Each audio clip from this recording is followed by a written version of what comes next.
I am not late. A Final Fantasy player arrives exactly when they intend to. Exactly. Exactly. Exactly. Exactly. Ignore the fact that I went to go sell stuff to my retainers so I could make that sick bank, dude. I just want to point out, I went from having like 25 million gil from A Realm Reborn, um, and then I spent a lot of that money until I had like about, I want to say 1800, like 18 million gil, sorry, from like, because like I had to buy things I couldn't get, right? Like there was stuff where I'm like, I can't get this, and I had to buy it. Mm-hmm. And also just like other stuff. And so and I also bought a couple things for myself. And then I was like, okay, hopefully I make some money in Heavensward because I didn't make a ton in A Realm Reborn. And then Heavensward, I've just been like, money has been raining in. It's been crazy how much money I've made. Like right now in the bank, like I sold a bunch of items. I just checked my retainers. There's another 500,000 gil ready for my pockets, and I'm like, geez, I'm at 40,000 gil now. Like it's been crazy. A pretty penny. Hello, chat. Sorry I'm late. I slept in really hard.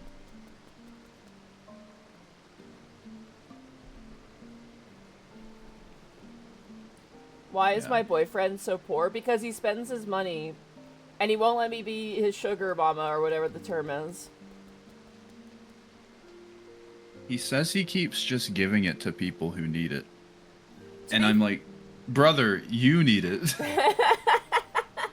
To be fair, when I was starting out, like, he bought everything for me. Because I was a baby. So... I think he likes you. He might. He maybe might do that. Oh, man. Getting this pile of beautiful people. By the way, last night, I worked on another cross-stitch. I did a Golduck cross-stitch. Oh, duck. I had an idea.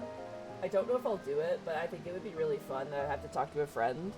But I would love to do every single first-generation Pokemon as a magnet. And then go to, like, a furry convention.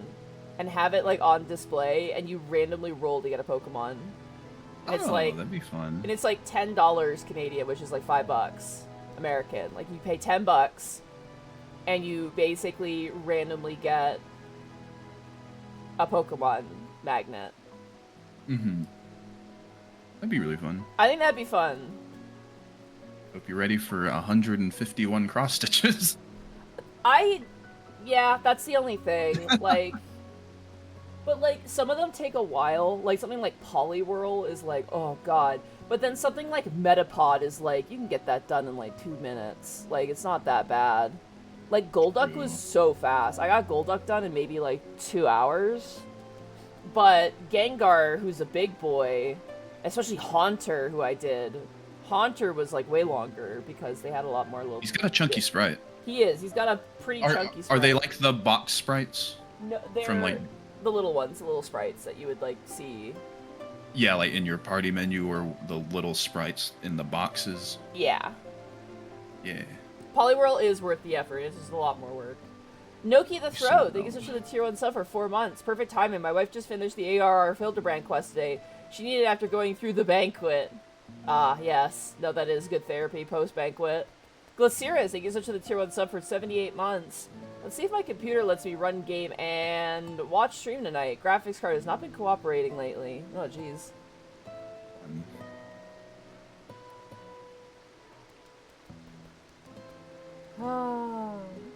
Like Tabuya says to Arkolf. Dude always says, I hope you're taking care of yourself first. The hypocrite, right? Oh my god.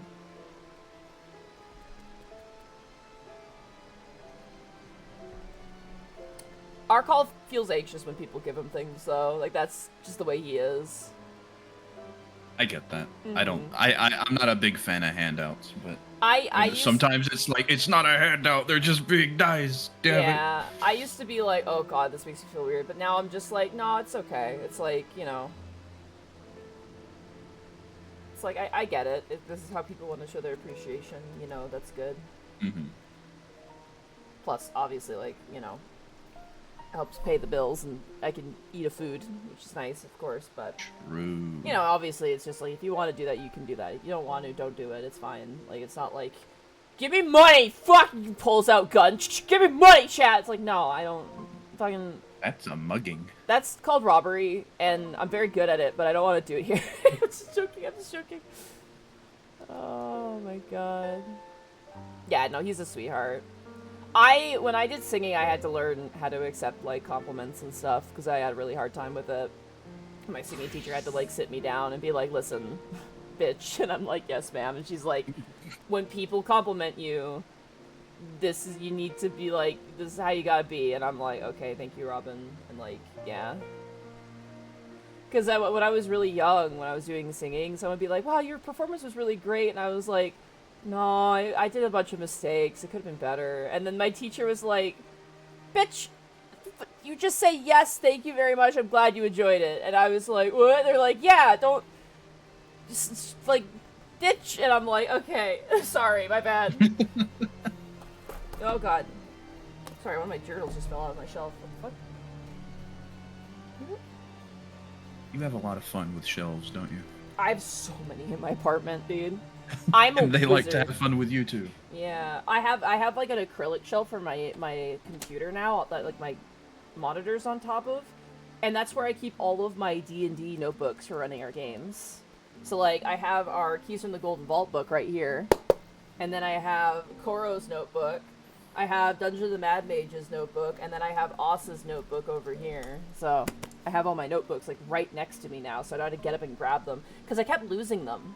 That was a big problem I was running into, is I would, like, be like, oh, where's Koro's book? Where's my book for this? And I'd have to, like, get up and search for them. And now I'm just like, okay, all of them are here now, so now I just grab them, and I'm good. And it's organized and nice. 50-bit, Spartan123 Rex. Thank you so much for the 4 bits. Monty, I swear I mean to bless all of Tuesday's D&D game, not just one. Oh my god. It's okay. I'm excited for the game. I feel like I should probably message everybody and be like, okay, what's our plan here? But I need to talk with you first, which maybe we could do that after stream today. I don't know how much time you have, but yeah. I mean, there's like Rose only stuff, but it's hardly all right. It's hardly like I'm busy. Yeah. 50 bits. Like to be. I felt threatened in a way. Where I should feel I should give you that. Oh no, I'm sorry. I apologize. Oh. Do I have a new notebook for Rustbench? I'm super excited for that game. Oh yeah, that got announced on Zoran's Twitter. Oh, I got a comment on the art. We got our character art, chat. I won't spoil it. It looks really fucking good. Oh my god, it looks really good.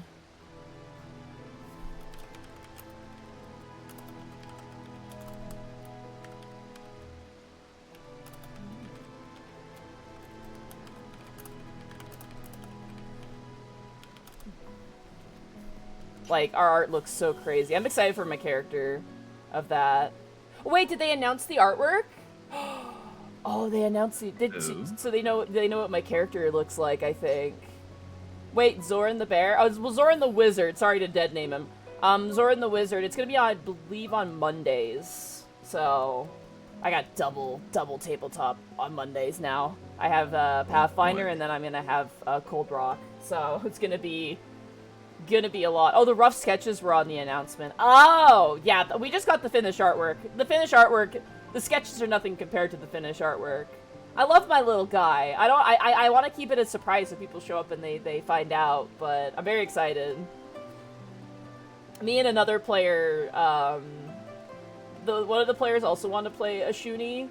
And I was like, oh, I want to play a Shuni too. And then I was like, do you want to be, like, siblings? Do you want to be sibling characters? And the other player's like, yeah, totally, let's do it. I'm like, let's go, I love it. Okay, let's be siblings. So, I've always wanted to do that in, like, a game. Is, like, play characters that are, like, related to each other somehow. Because, like, Bosco and Connor are doing that in Unexpectables, and I love it. And I'm like, man... Yeah. Oh, sorry, Gentle. I may have talked over you there. I apologize. No. I've just been saying, like, and you. I'm not involved, so I'm just like, that's pretty cool. I want to see your little guy. when I get the chance. I cannot wait for the insane energy of you and Froggy in the same game. Froggy's very nice. She's very, very nice. I'm glad she was so on board with the idea as well, but like her character's really good too. Her Shooty is great. I'm like oh, I love them so much. They're so fun. Oh man. It's gonna be cool and I'm excited. I hope you guys come and check it out. It's gonna be my second time playing Pathfinder too, so I'm excited to try out the system again. Because I did the starter kit adventure with Lorian. Like, Lorian did that for us. I have so many Pathfinder 2 books, too, so it's gonna be nice to kind of learn about the system a bit. Because I've been, again, I love D&D 5th edition, that is my bread and butter, but, like, at the same time, I'm like, you know, I'm trying to, like, branch out to other systems and try different things out. Whether that be, like, you know, online or locally, it's, like, trying to branch out a little bit. So, yeah. I'm definitely interested in seeing more of the Final Fantasy one. Yeah, I'm excited to get the Game Master's Guide, because that's going to contain, like, monsters and stuff. I want to make a, I want to talk to Bracky about it, because I would want him to do the art, but I want to make, like, a little, like, pre-written adventure for free. Like, make, like, a little, like, one-shot thing that's like written out that people can run on their own. Yeah. And release that, because there's not a lot of like it's not like D&D where there's a lot of fan support. Like the Final Fantasy XIV RPG doesn't have a ton of fan support because it's so new, right? It's like brand new. But I'm like, man, I really want to make like an adventure where people can just like, you know, get it for free, and if they have like the starter kit or if they have like the hardcover book, they can run this little tiny adventure as like you know, it's just a little one shot. I feel like once it's in more people's hands, people will be making stuff. Like it's Final Fantasy XIV. Oh, freaks play this game. They'll make stuff. Oh yeah.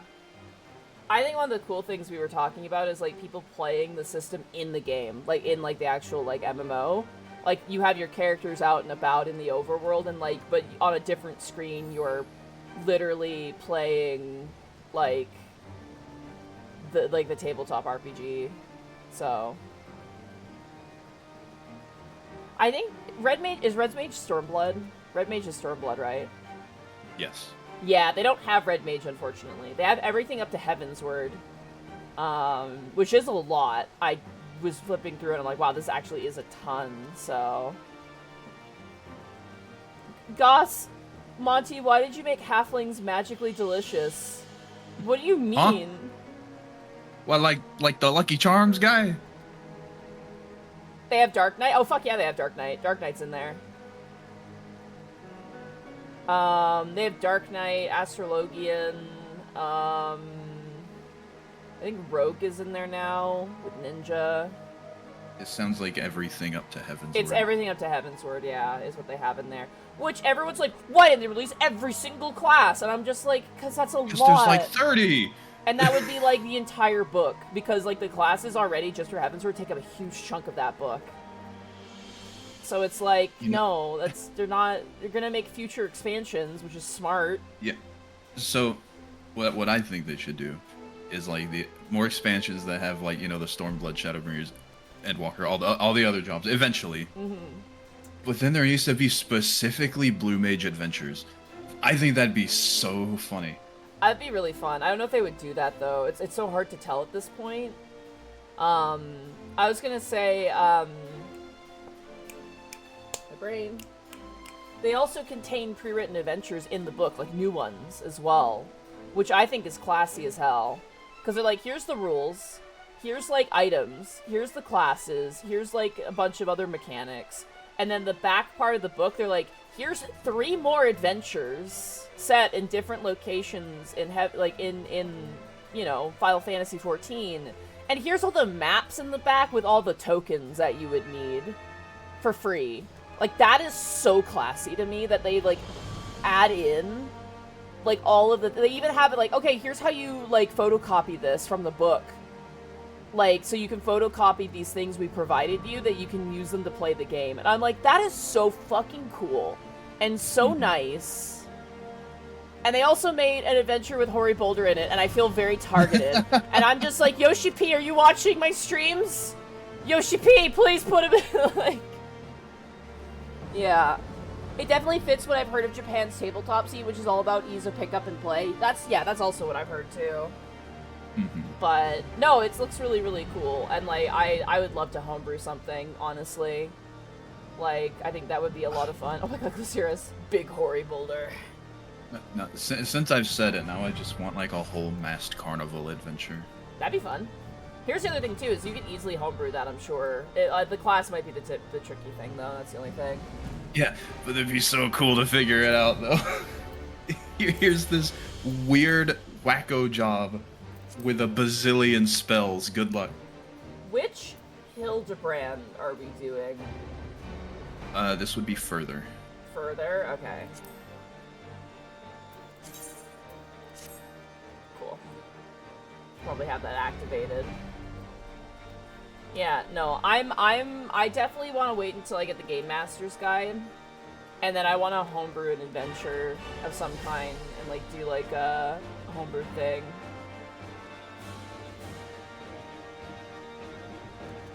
Be good. Sounds fun. Yeah.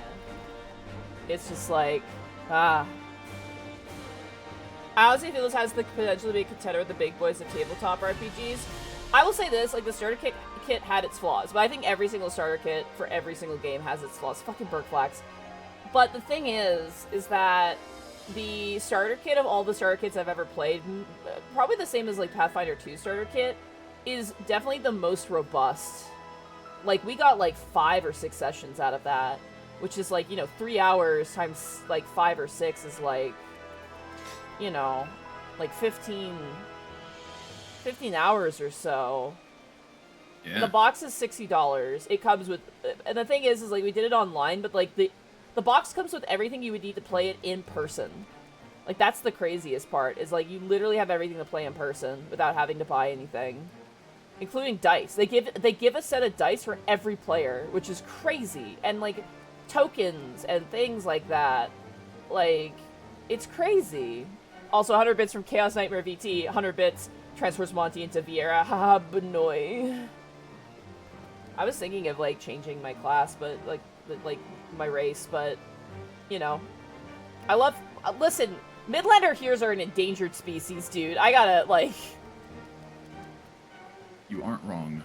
Yeah. Riven Ash. Yo, Amani streamer. I can finally catch up my new work schedule. Hope everyone is well. Yeah. Hell yeah, we are. We're just talking about the tabletop RPG. I do want to tackle it again, for sure.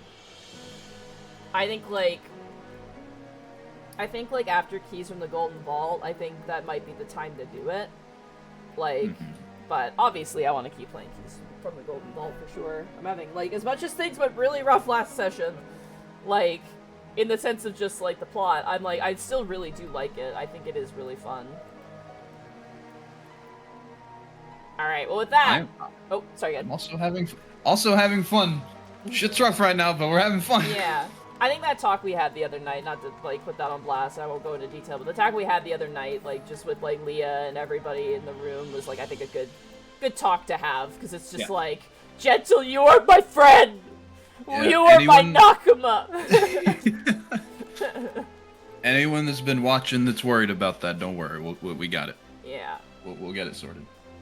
Oh, man. Do you think Hildebrand will get his ass kicked in this adventure?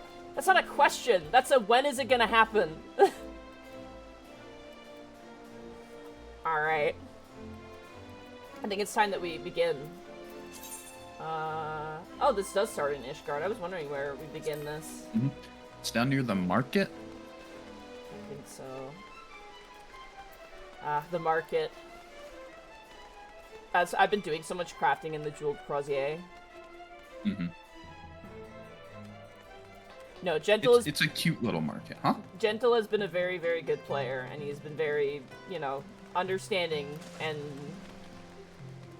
You're a good egg, that's all I'm gonna say. Dar shucks. Where the fuck am I going? Oh, it's this way. Hold on. I'm so lost. Oh, I should be streaming to you. Hold on. Also, apparently, Thero said he would be joining us. Cool. But he never showed up. Seems that I'm today's Moogle. Sorry, excuse me as I run into a wall. Like an NPC.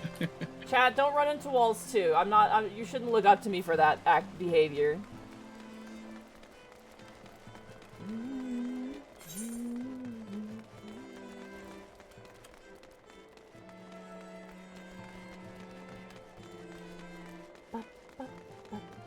I have to go to a convention tomorrow. What? I was digging through my house, like, scrounging up what I had, because I'm like, oh god, all of, like, my invisible money, like, my debit card and whatnot, I'm like, that is all gonna be for fucking bills and payments. So I was like, what cash do I have? Because, like, when I run my games of D&D in person, I get paid in cash. And so I, like, went through and I was like, oh my god, I have some money, let's go.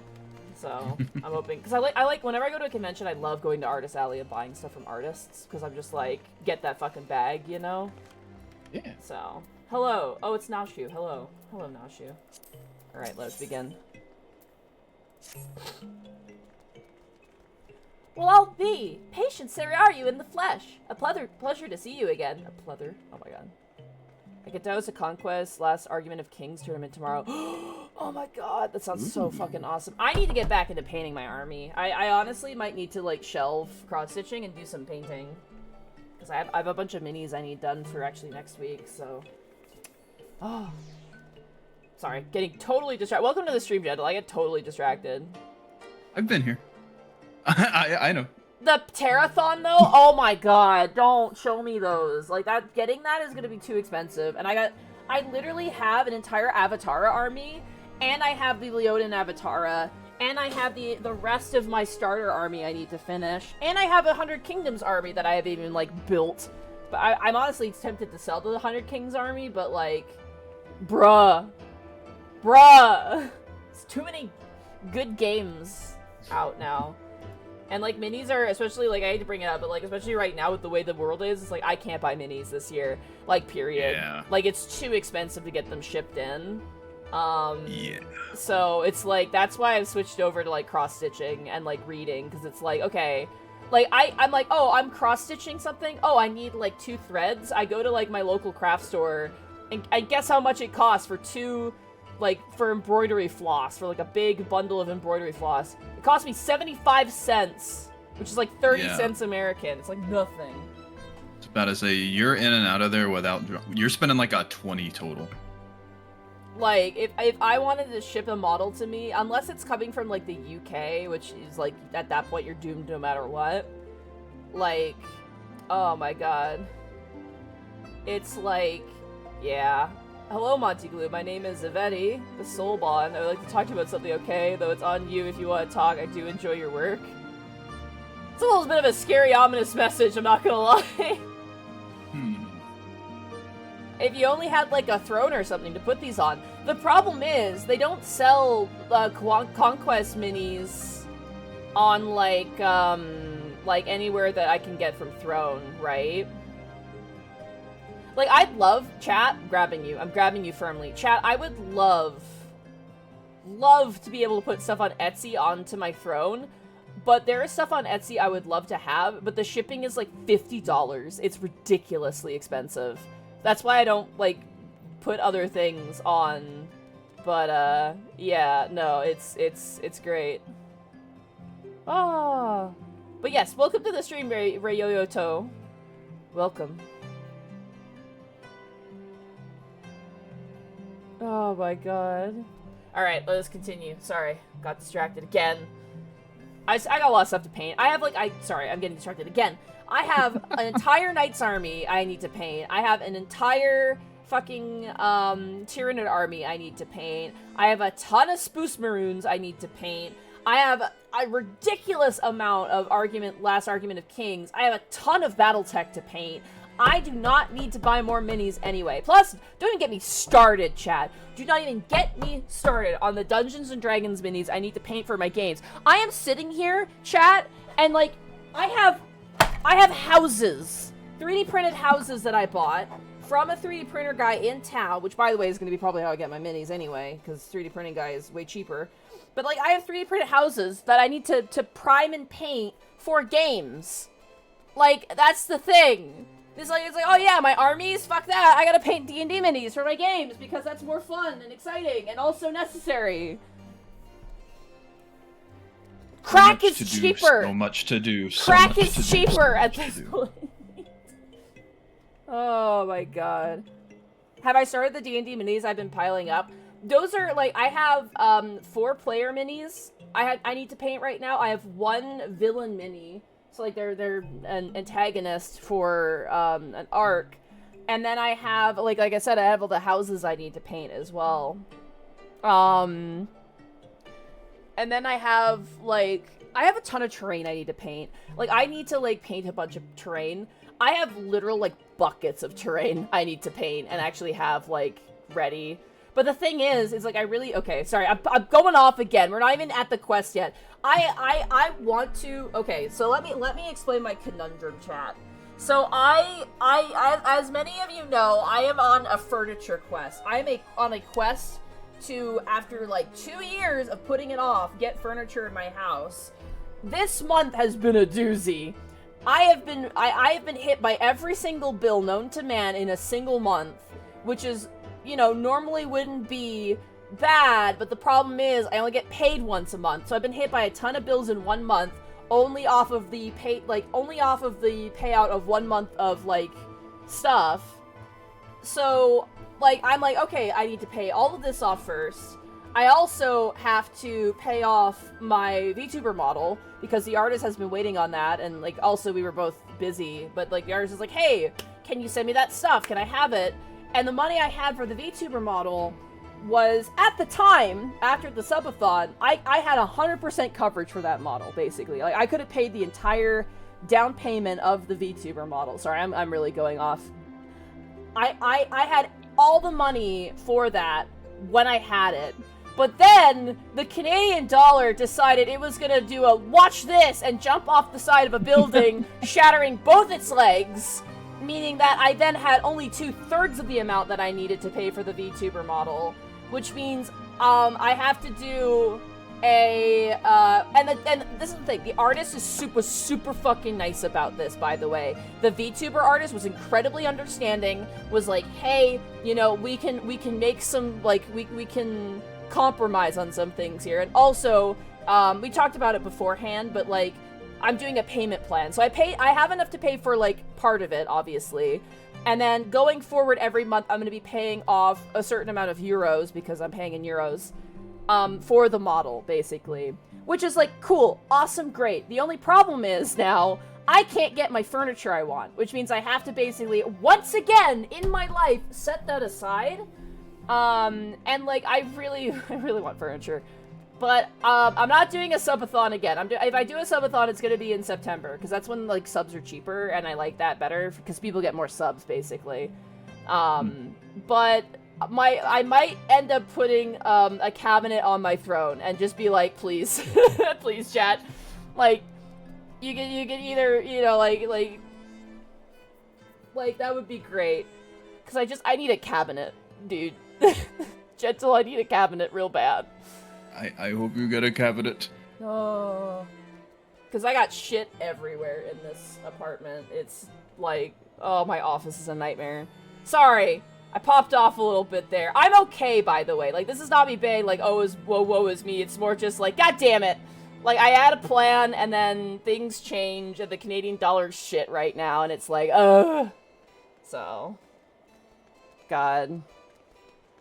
Yeah, I'll put a cabinet on throne. The problem is, sorry, I'm going off again. The problem is, I found a cabinet at Home Depot, right?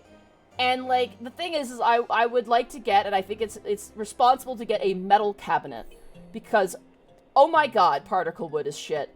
I would like to get like a metal cabinet, so that way, like, it doesn't collapse, because that's a problem I've been having with like furniture, is like, collapsing furniture. So I want to get when you put enough heavy ass books on them, something's gonna give eventually. Yeah. I have the giant Goliath shelf, which I bought secondhand for $100, and it's one of the best purchases I've made. But it's like, I want to get like an automotive cabinet, which I was looking for, because it's also like, okay, it's metal. It's not going to be like thousands of dollars, but it's going to be like, you know, solid enough to hold things. I found one at Home Depot, which I'm like, okay, this is expensive, but again, it's metal. It's going to be expensive. But then I found one on like Amazon, but it's like more expensive. But it was like, I wanted to get the one at Home Depot because it's cheaper. But now it's like, I can't get it. I might have to put the more expensive one on the throne, and I feel kind of guilty about that. So it's like, yeah. Ah! I'm so sorry, Things chat. expensive. Yeah. Books heavy. Books heavy. Money hard. Yeah. And again, it's like, I'll be fine, but it's just like, yeah, I have to be responsible, I think is like the main thing. Like, I have to be more responsible about like, right now my goal is I want to try and honor all of the subathon goals. So we have another song that's coming, which I have to play Lorian. I have to pay Lorian for. And then we have a, the VTuber model, which is now in the works. Like, once those are done, I'm doing the thumbs up symbol. Like, you can't see it, but I'm doing the thumbs up. Because I want to honor those, because, god damn it, I promised. I always think about that little cat. It's like a cat doing a thumbs up, but it's got the teary-eyed crying face. The other songs were wonderful, that'd be great. Honestly, depending on how it goes, like, I can't promise anything, but I was thinking of making where if we raised money for the cabinet, that if we raised over a certain amount, I would do another cover, basically, so. Monty Christmas album. I hope I get this $1,000 a week job so I can help you, but I must help this boy I'm in love with first in his business. I do support the LGBTQ movement. Ray Yoyoto, listen, you're okay, I'm fine. I'm not gonna explode into dust if I don't get a cabinet, okay? This is not me being like, get me a cabinet, Chad. It's more just like, man. I should have done this 2 years ago is the energy, by the way. It's more just like, stupid idiot. You should have been doing this 2 years ago. But, no, support who you want to support. Don't stress about it. Like, this is just me being a dramatic little shithead. That's literally what I'm doing right now. Yes, I will put it on my throne. Yes, okay, fine. I won't put it on the throne right now, because Hildebrand, but next stream I'll add it to my throne, and I might be like, hey, if we get this, I'll do something for it. How does that sound, chat? Let me figure out, yeah, you forgot the tomato. Yeah. Love my trans friends. They're cool. Leah was particularly helpful, speaking of trans friends, with, like, helping us out with, like, your stuff, too. Like, Leah's so fucking good at D&D stuff. Love Leah. Yeah, no, it's like, you know, it's like, I would want to, like, make it be like, okay, if you guys help me with this, like, I give something back in return, right? Whether that's a song or something, but it's like, I'd also have to be like, okay, Lorian, how much would this be for this song, basically? So... Monty, of course, will fund it. We got Thera. Dang, that grill. The grill is so legendary. That is such a funny moment of you guys getting him an industrial grill he can't use. That shit's so funny. Oh my god, that was hilarious. Yeah. So, you know, it's one of those things where it's like, I get it, but at the same time, it's just like, I would like to give back something in return. You know what I mean? Like, I would feel better about it. We talked about, like, receiving things, but, like, that's how I'm like, okay, if someone gives me something, what can I, like, give back of my own accord in turn, right? Like, I feel like, in a way, it's like I should give something back. Because, like, when people buy me stuff off Throne, especially, like, with the cross-stitching stuff, chat, I'm cross-stitching. Like, when I received, like, the set of thread off of my throne, I cross-stitched that shit, dude. You know, and I shared that with you and everything, and it's just like, yeah. Give us Spriggan and Goblin pics. We need the serotonin. I need to post a video of Spriggan watching anime. That shit's incredible. Oh, yeah. Spriggan likes anime, I learned recently. I was hanging out with her on the beanbag chair and I had anime playing and she was transfixed on the anime. She just loved watching the anime. And I'm like, what is wrong with you? You like underwear and anime, you absolute freak. Just looks at you and like, so do you. Fair enough. Alright. Sorry. Complete tangent. I apologize. Alright. Sorry, Hey, Gentle. Nashu. Sorry, Gentle. Hey, I'm here to vibe. Uh, It's your stream. Talk about what you want. that is to say, I am okay. I will be okay. I'm just a little pissed the Canadian dollar's doing shit. Like, that's the only thing. And because the Canadian dollar is doing shit, it means a lot of stuff, you know, has kind of been waylaid, but that's, you know, that's the way it goes. So, yeah. Podcast has been concluded. Alright. Well, B, patient Sariaru in the flesh. A pleasure to see you again. Wait, is this what they call serendipity? It is, isn't it? That settles it. You've got to help me find the inspector. I love her logic. Yeah, right? Core, I was hoping you would silently agree. So, I've been trying... That's pretty good. That's a good line. I've been trying to calculate the trajectory the inspector took when he was catapulted into the sky again. I've triple-checked my figures and concluded he must have landed somewhere here in Ishgard. Unfortunately, the investigation hasn't been proceeding as smoothly as I'd hoped. But now that you're here, we're sure to make some progress. Come, let's speak with the merchants and see if anyone hasn't had dealings with a gentlemanly Highlander. Say what you will about Nashu. She's good at math. She is, yeah. She's like deceptively smart. Hello. A gentlemanly Highlander, you say? My apologies, but I cannot say I had dealings with the man you describe. Dang.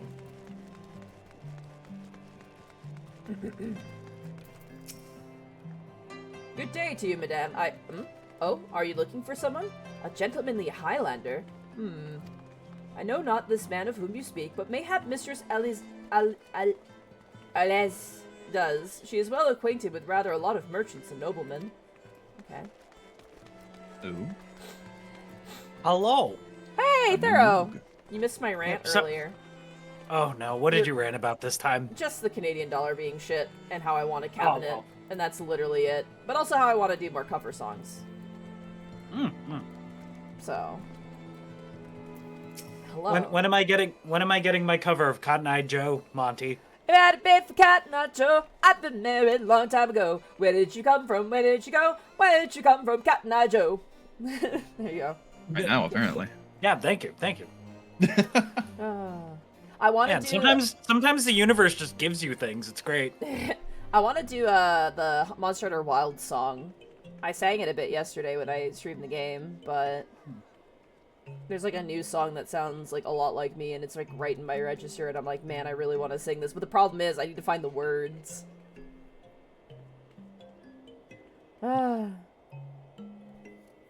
Like a grill you can't use? I can use the grill! Just outside. Yeah, it's just outside. I've sold my I had to exchange the first one, but yeah. I've sold my fair share of goods to Highlander adventurers, but I'd not describe such clients as particularly gentlemanly, I'm afraid. Oh, this cheating bitch. This woman. If you play Triple Triad, this fucking woman she's a cheating bitch. God damn it, this woman. Morthrander for 500 bits. Words! Also, Ray Yoyoto, thank you so much for the little bits. Bits. This woman, dude, I remember fighting this woman when I was learning that, like, doing Triple Triad. Little bits. As ever, a warm welcome to you, miss. How may I be of service? Do you want to play cards again so I can kick your ass? A gentlemanly Highlander, you say? Now that I think of it, I have heard tell of a foreigner who might be the man of whom you speak. Begging your pardon, miss, but did you say you know Inspector Hildebrand? An acquaintance of yours, I presume? I do not know his name, only that it is here by invitation of Lord Edmont, or so is to be rumored. Surely, as a ward of House Forteau, it would be a trifling matter to go and ask after him at the manor.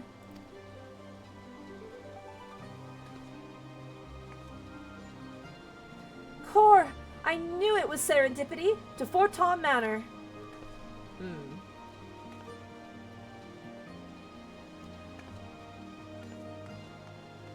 How you doing, Thero? Welcome to stream. I'm eating hamburger helper. Nice.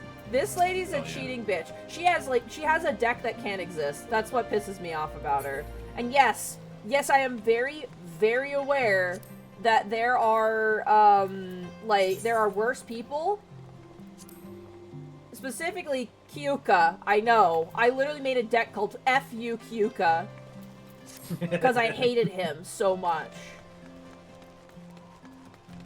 Alright, let's go to Fort Tom Manor.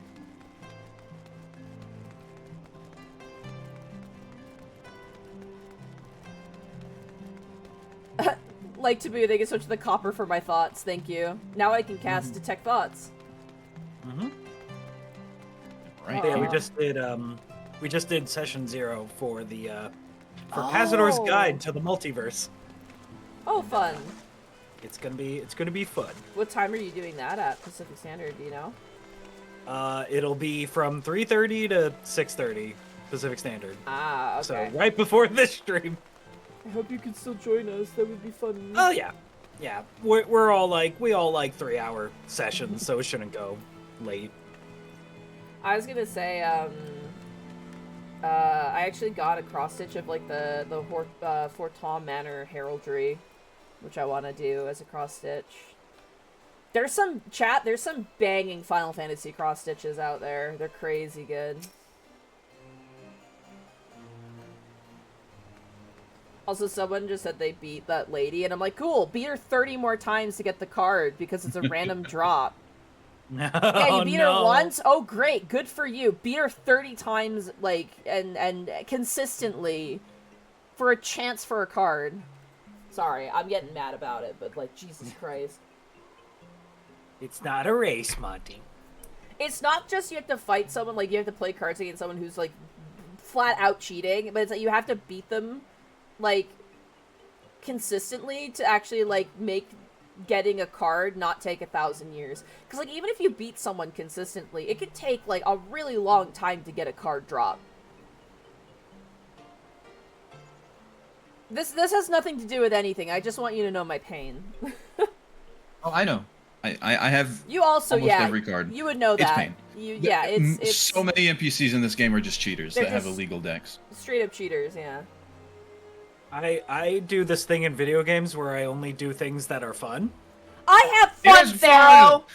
It doesn't sound like it, Jesus I'm Christ. having a good time. Both of you just yelling at me. It is fun, damn it! Okay, jeez, all right. Nah, it's sometimes frustrating, but Sometimes satisfying. it's like you just put on a video and you just play Triple Triad and you're like, yeah. And then other times it's like, I'm gonna fucking burn this woman's house down. Like those are the two energies. Like, I gotta bounce for a bit. See you soon, Fred. Take care, Ray Yoyoto. Have a good day. Oh my god. Well met, Mr. Sariaru. Do you require assistance? Let me in. Also, have you seen this guy? Hi. It is as you say. At this time, Lord Edmont is entertaining a foreign guest. Huzzah! We found the inspector! If I am not mistaken, their meeting should be ending shortly. If you like, you may retire to the gazebo and wait for our guests to depart. No shit, roll for initiative, everybody. A gazebo! Aren't those dangerous? Then again, you seem a responsible sort. Not like to let wild gazebos run amok. Very well, we humbly accept your offer. That is a great reference. Like, Yeah. that is a great fucking reference. Because I'm pretty sure when this came out, that was like a whole thing. Was like the gazebo bit from D&D. Gentle, you And know then about you the used it. I did, yes. Gentle, you know about the gazebo thing, right? I don't think Oh, I do. Okay, hold on. I gotta find it. You need the lore. Okay. Chat, I hope you're ready. It's a notorious story. In the early 70s, a player, Ed Witchchurch, ran his game, and one of his participants was Eric Sorensen. Eric plays something like a computer When he methodically considers each possibility before choosing his preferred option. This is in D&D. If given, he will invariably pick the optimal solution. He has been known to take weeks. He is otherwise, in all respects, a superior gamer. Eric was playing a neutral paladin in the game. He was on some lord's lands when the following exchange occurred. The DM. You see a well-groomed garden. In the middle, on a small hill, you see a gazebo. Eric. A gazebo? What color is it? DM. It's white, Eric. Eric. How far away is it? DM. About 50 yards? Eric. How big is it? DM. It's about 30 feet across, 15 feet high with a pointed top. Eric. I used my sword to detect good on it. DM. It's not good, Eric. It's a gazebo. Eric. I call out to it. DM. It won't answer. It's a gazebo. Eric. I sheath my sword and draw my bow and arrows. Does it respond in any way? DM. No, Eric. It's a gazebo. Eric. I shoot it with my bow. Roll to hit. What happened? DM. There's now a gazebo with an arrow sticking out of it. Eric. Wasn't it wounded? DM. Of course not, Eric! It's a gazebo! Eric. But it was a +3 arrow. DM. It's a gazebo, Eric. A gazebo. If you really want to destroy it, you could try to chop it with an axe, I suppose. Or you could try to burn it. But I don't know why anyone would ever try. It's a fucking gazebo. Eric. Long pause. He has no axes or fire spells. I run away. DM. Thoroughly frustrated. It's too late. You've awakened the gazebo. It catches you and eats you. Eric. Reaching for his dice. Maybe I'll roll up a fire using mage so I can avenge my paladin? So that's the story of the fucking gazebo. It's just this guy just like didn't know what a gazebo was. He thought it was like a... I mean, no, I get it. It's like if you don't know what a gazebo is, the word gazebo doesn't sound like, you know, like a structure. It sounds like a D&D like monster, which is why Nashu's making this joke. It's just like a gazebo. Aren't those dangerous? That rules. Yeah. It's like, oh my god. And then you used it in the charity one-shot. I did. It came alive, and it was also like, what's his name? Wow. Christopher Walken. Yeah, I'm the gazebo. All right. I did that thing of like, will we ever see you again, Mr. Gazebo? You were like, no, I gotta go. I gotta go. Goodbye, my friends. It's true, he may have thought it was a Glabrezu, which is a similar sounding monster, but it's like, oh my god. And if it wakes up, I'll have you there to protect me. Yeah, I'll save you from the gazebo, Nashu. I don't have an axe or fire, though. Oh my lord.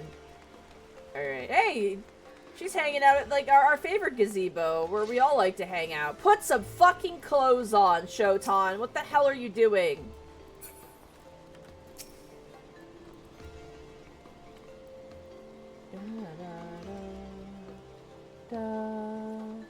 Da-da-da.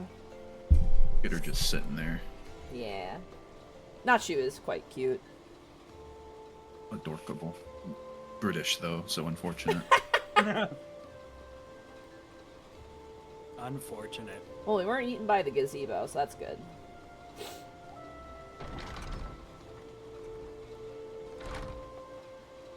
That must be Inspector Hildebrand.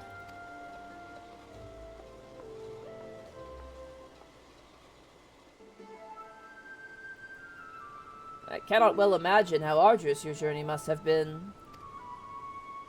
Truth be told, I found the brisk Hothian air to be rather invigorating. It stimulates body and mind both.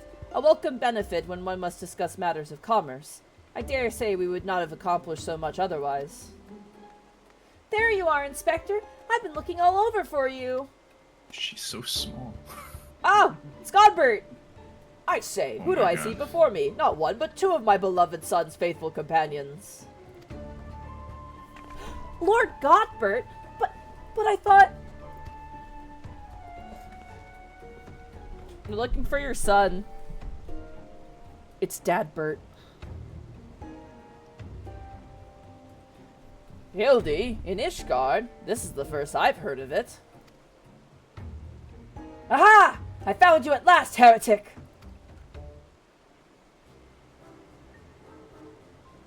Ah, great. Right. It's the church. Oh, wait, they're not pointing at me. I'm safe. Patience, get out of here now!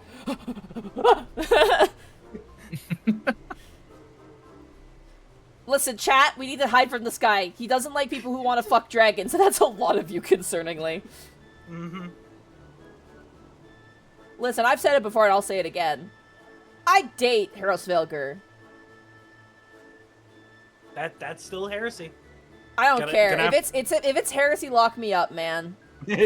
Cheers, bro. I can drink to that. I feel like Herovsvelgr would treat me right, you know what I mean? Fly around. Make him feel Go. again, you know? Yeah. Bahamut's also. I think when we did like a smasher pass for the icons, I think Bahamut was a universal smash for everybody as well. Big dragon. Yes, you, the hulking brute with a mad gleam in his eye. Your brazen heresy is plain for all to see. Surrender yourself to the Inquisition at once. I beg your pardon.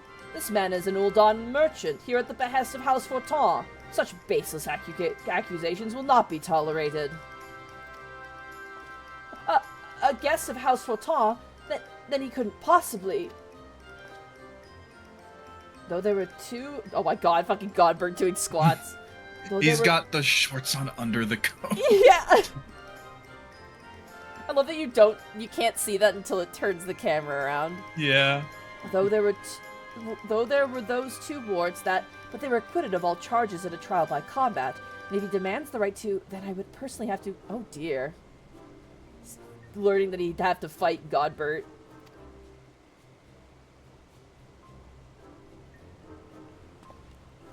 A thousand apologies, good sir. I spoke out of turn. I am Seer, and as you may have guessed, I am an inquisitor who has been charged with investigating reports of rather suspicious, possibly heretical individuals. Patience is just sweating, looking to the side. Oh, a heretic, you say? One who bears a passing resemblance to me? Aye, a man, rather muscular, wearing dark garments, and acquitting himself in a somewhat gentlemanly fashion, as some might say. This heretic sounds like the spitting image of Inspector Hildebrand. Could he be a fan? He's so right. Say again, you are acquainted with such a man? Yeah, we're looking for this guy. It's called Hildebrand. He's an inspector. I see. And the man you're looking for is Lord Godbert's son. It would seem that our investigations may be connected. So I put to you a proposal. The first reported sightings of the heretic I am tracking came from Falcon's Nest. Mayhap we should journey there together. Deer doesn't know he's getting involved in a Hildebrand quest line. Get out of here, man! Get out, dude! Get out! No way, go! It's like your book where the guy realizes he's in a Chuck Tingle novel. Yeah. That Oh man, I have existential dread now. At least I can fuck the manifestation of it now. Oh my god. Jesus. It is, after all, possible that we are seeking the selfsame individual. If so, and if he is innocent, it would be for the best if you were present when I apprehended him, that we might resolve this matter without incident. I say we go with them, Patience. This looks to be our best lead yet. Then I shall accompany you.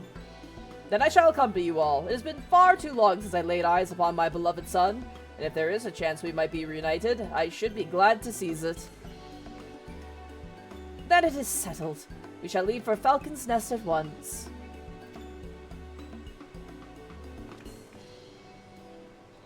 Bye, Dad. I mean, Mr. Count Edmont.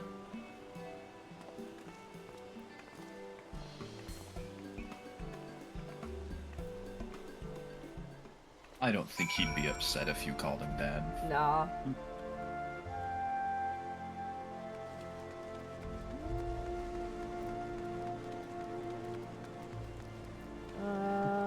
Let's see.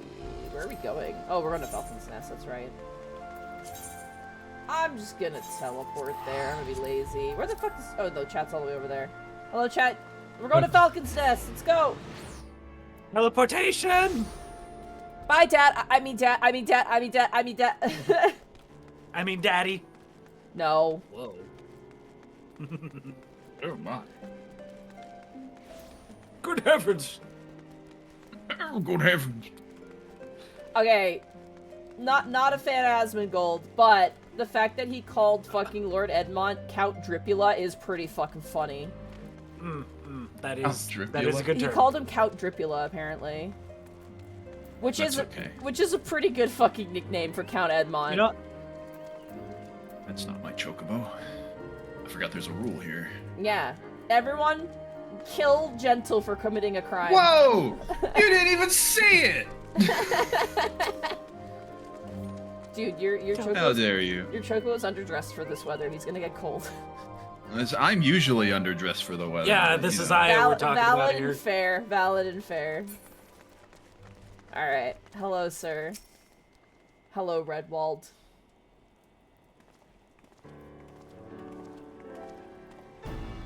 Mr. Sari, are you? Are those your traveling companions?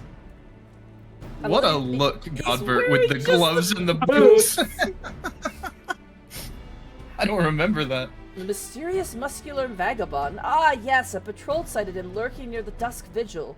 Thinking he might be a lost traveler, they called out to him, but rather than approach, he fled. Quite frankly, I'm surprised you bothered to come all this way. That sighting barely warranted a mention in my report. Aha! The unmistakable scent of heresy. Huh? Are? Oh. Ah, terribly sorry. Old habit I picked up from my mentor. I know. I will not rush to judgment as before. Bro, the game's cooking him. He got the goofy music playing over his one-liner. Oh my... Yeah, I was gonna say, he's like, is Godbert just gonna lose another piece of clothing each time? Still, much as I hope to find your missing inspector, I must confess some small desire that we instead unearth a lingering pocket of heresy. Of late, there have been virtually no confirmed instances of heretical misdeeds. Are you trying to fill a quota, dude? Bruh! Dude loves burning witches. Oh, a little too much. It's gotten so bad that some are speculating our funding might be reduced, or worse, that the Inquisition's operations may come under review. That is why Halone is my witness. I will find and bring a heretic to justice, and prove that our order still has value in these uncertain times. Oh, Jesus Christ.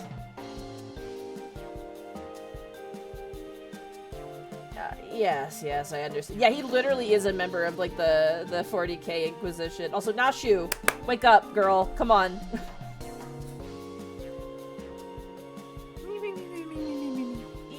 Yes, I understand you have your reasons, but whether or not this vagabond was a heretic remains to be seen. Still, if you are set upon your course, you might begin your search near the dusk vigil. An excellent suggestion, Sir Redwald. Should we succeed in our endeavor, rest assured that you will share in the glory. Redwald's like, yeah, dude. Just cool. whatever. Alright, man. The hunt continues. Onward to the dusk vigil. I am told that region is especially cold, so do not forget to dress appropriately for the weather. Godbert nods. Oh my lord. Oh man. Oh no, the Inquisition would get defunded? What a nightmare. Alright, bird up everybody. Put your jackets on and bird up. Where are we going? Wow, we're going for a while, chat. We got quite North. the trek ahead of us. Let's go. Let's move. No, you can't make me do that dungeon again. No. I love the music in Dusk Vigil, though. Like, the music there is really, really cool. Question, Money, how much time would you say has passed since the Steps of Fate? I don't know. That's an in-lore question, and I don't know. Like 2 weeks. Yeah. Oh, man. God.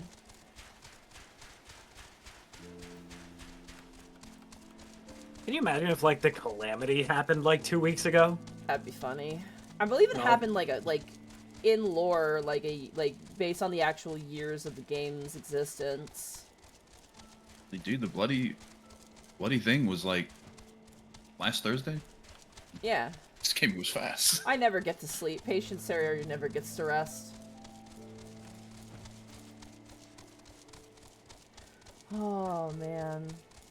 The calamity happened 5 years ago? Okay. In lore, yeah. Lore. But they celebrate, like, the, every year, right? The, when Yoshi P talks to you in the dreamscape. Mm-hmm. That's why she passes out so much. That's so true. You know, I used to think it was crazy that in, like, MMOs, like, every year some crazy shit would be happening. Like, one year Dark Portal opens up and Illidan's doing shit. Next year Arthas is doing shit, the Lich King's attacking. Next year Deathwing's attacking. And I always thought it was unrealistic that crazy shit would be happening all the time, every year. And then, Life. And then,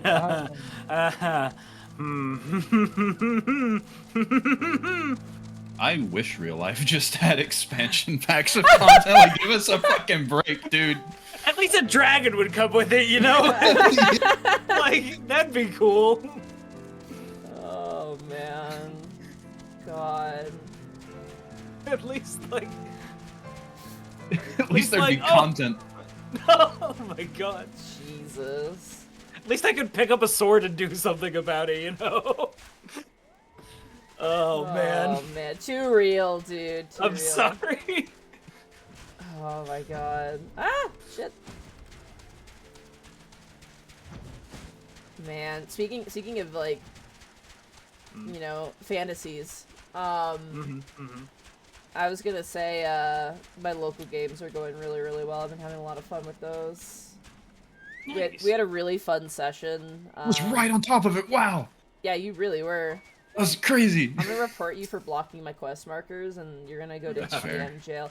I love the thing. Did you see the thing Brecky posted where Yeah. like, they went to GM jail because they were AFK in PvP, and they were like, "Oh, I'm really sorry. Something happened like in my house. I had to get up and go and look at it." And they were like, "Okay, well, we're gonna have to ding you, but you know, like, thank you for being honest." And the person's like, "Oh, I want to take a picture to commemorate this moment. I don't have like the taking a picture emote." And the GM's like, "I got you." And so the GM pulls out a camera and takes a little picture, and it's like, that's so fucking cute. I love that. Aw. That's so funny. It's such a cute emote. It is. Alright. Where are you, Hildebrand? Your father is here.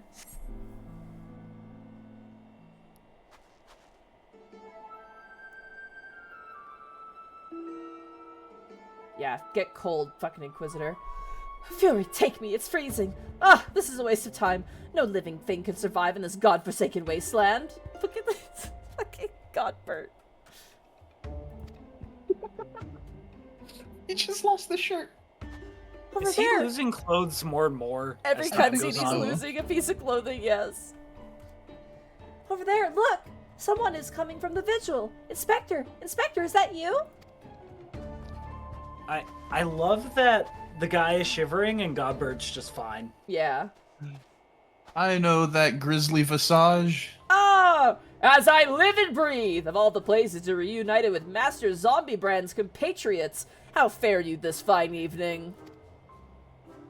Like Tabuya's right, clothes are a prison.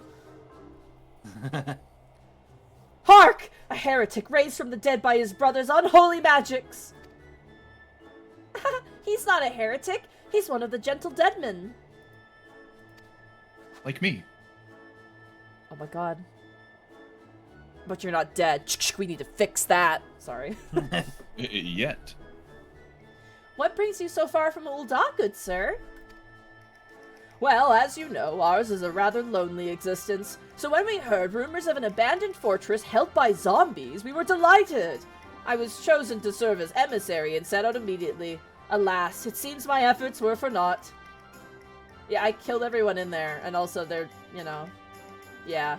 Ah, truly, every last one dead? That is to say, irrevocably dead. If it was necessary, then so be it.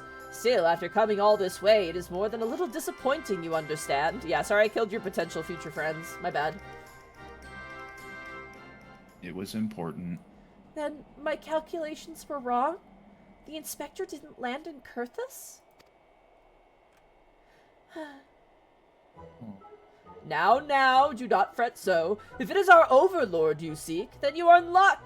As the founder of the Gentle Deadmen, our fates and our ether are inextricably entwined. In fact, I can feel it calling to me now.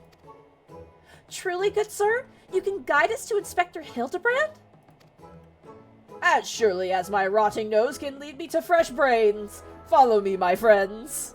Fucking love this quest line. How you vibing with this seer? Where are you at, buddy?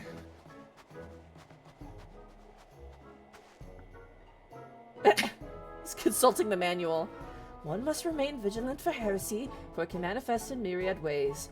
It is a vile, insidious sickness which must needs be burned out ere the infection takes hold. Surely, zombification would qualify, yes? I look away! Confound it, they left us behind!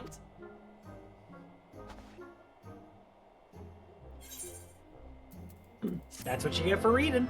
You gotta pay attention. Yeah, stop being such a fucking nerd. Oh, really? Hang out with zombies with the rest of us. Oh, really? Huh? In this book, it says you're a little bitch.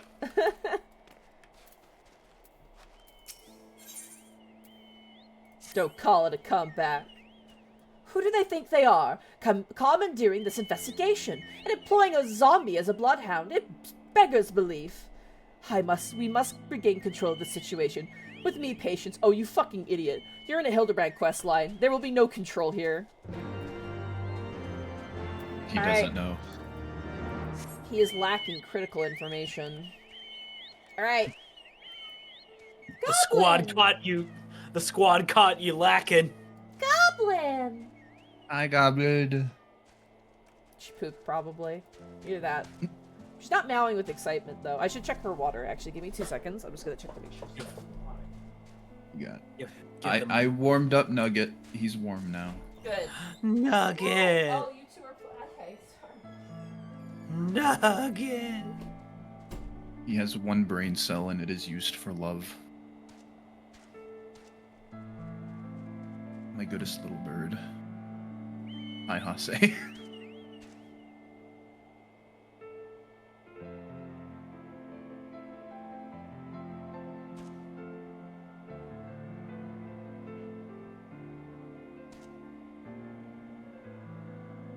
How you doing, chat? How's your Friday been?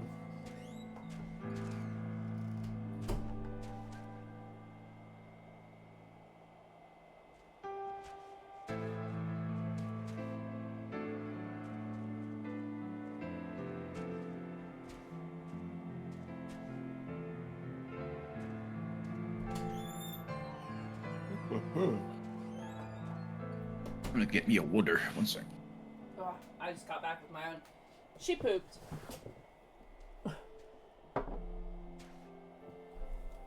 Goblin's a little poopy girl. Uh-oh, stinky. Whew.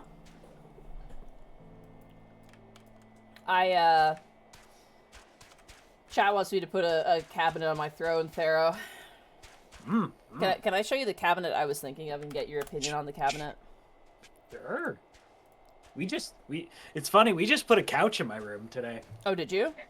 We had to take the door off, it wouldn't fit otherwise, and then we had to put the door back on. I was looking at this cabinet. Don't post the link in chat, because it's gonna have my address, so just like... Yeah. And I trust you, Gentle. I mean... I don't know. It's huge. Like, look at the size of it. It's very big. Yeah, Good night. That's some serious cabinet stuff. But that's what I want. Like, that's exactly what I'm looking for. But it's like the price... No, it's practical. It's very practical. The price isn't Canadian. That's the good thing. Like, it's like, oh god, but like... Oh, yeah, I figured. That's like... It's gonna take a lot of rule books to crush that motherfucker. Yeah. Well, it's more for like storing all my hobby stuff. Like all the stuff I use to make things. Because I have no proper storage for any of it. It's all scattered around my office right now, taking up a ton of space. I get you. Yeah, so yeah, get that storage. It's called Metal Tiger, which is just silly, but... That goes hard. The only thing that scares me, it's got like a keypad on it. There I is. think it's for like locking purposes. Yeah, you can lock those things. Yeah, I wonder if I should like, because there's a digital. They're the same price. There's a digital, and then there's like the non-digital, which are like it's just like a key. But I'm scared of losing the key. I would go non-digital personally, because Yeah. I find with like digital stuff, like whether like for instance like cars, like we had to take our car in recently because part of the interface with like the touchscreen failed. Yeah. And yeah. it's like, why? I should be able to drive this car. Why does the touch screen need to work when it's a car? It's a car. Where's my measuring tape? I want to measure something real fast. So- Shahala was pointing a finger at me with her froggy finger and was going, "Add this to your throat," and I'm like, "Let me just measure and make sure the doors will open." Okay. Yeah. Call me a boomer, but like I don't think like touch screens belong in cars. I want my buttons, damn it. I think they're cool, but they shouldn't be the only way to do things. Yeah. If you're gonna have a screen, at least have analog controls with it. You know. Do math for me. What's half of 39.5? 39.5 divided by 2 is 19.75. Okay, 19 plus. How far does it come out of the wall? Plus 20. So that would be 39.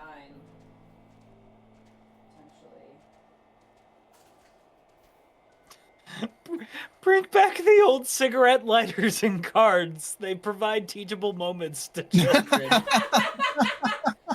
Jesus Christ, Shalom. Wow. Jesus. That's funny though. Come on. I'm trying to figure out how far these doors open on this cabinet, because I do have a desk that it would be facing, so I just wonder how actually big the doors are on it.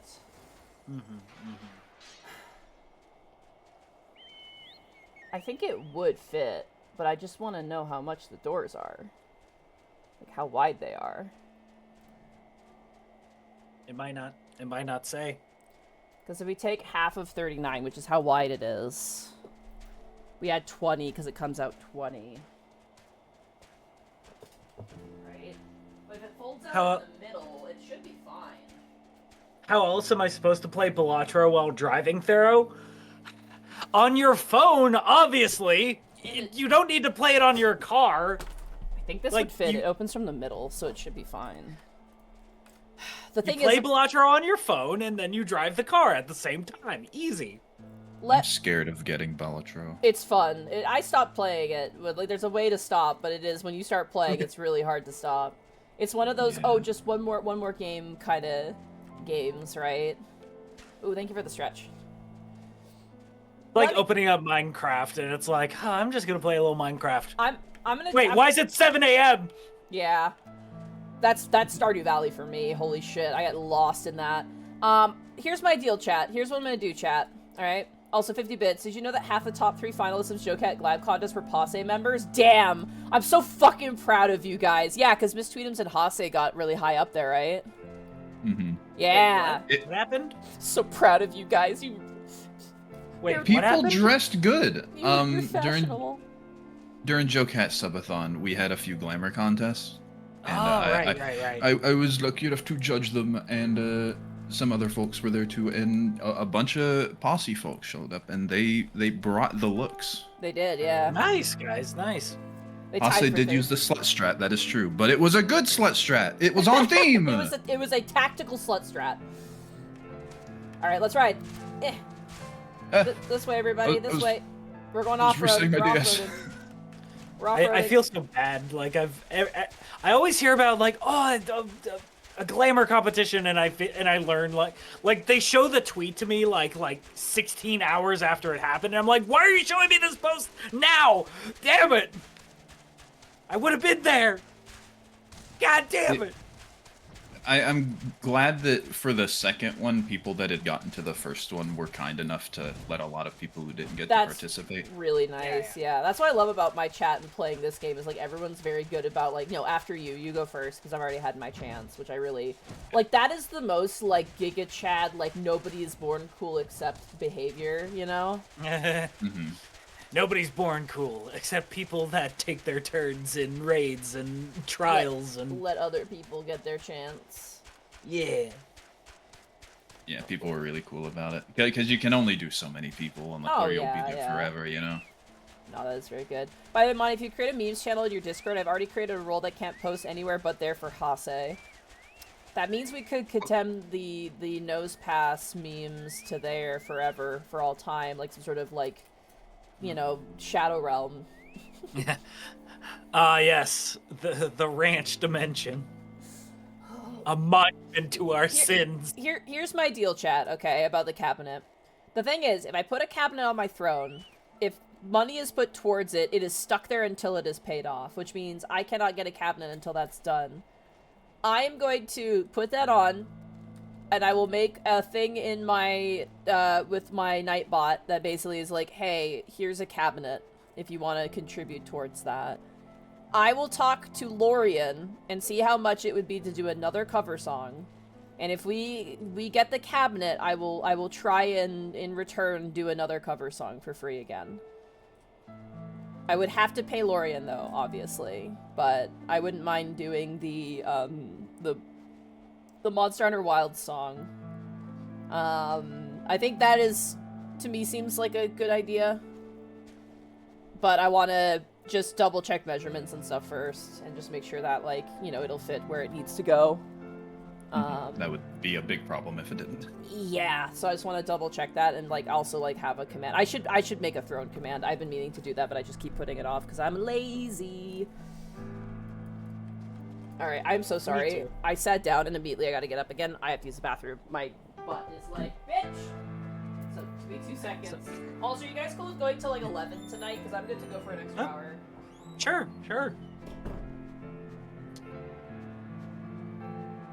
Speaking of butts, chat, I read Chuck Tingle for the first time recently, and it was an endeavor. It was something. It was something special.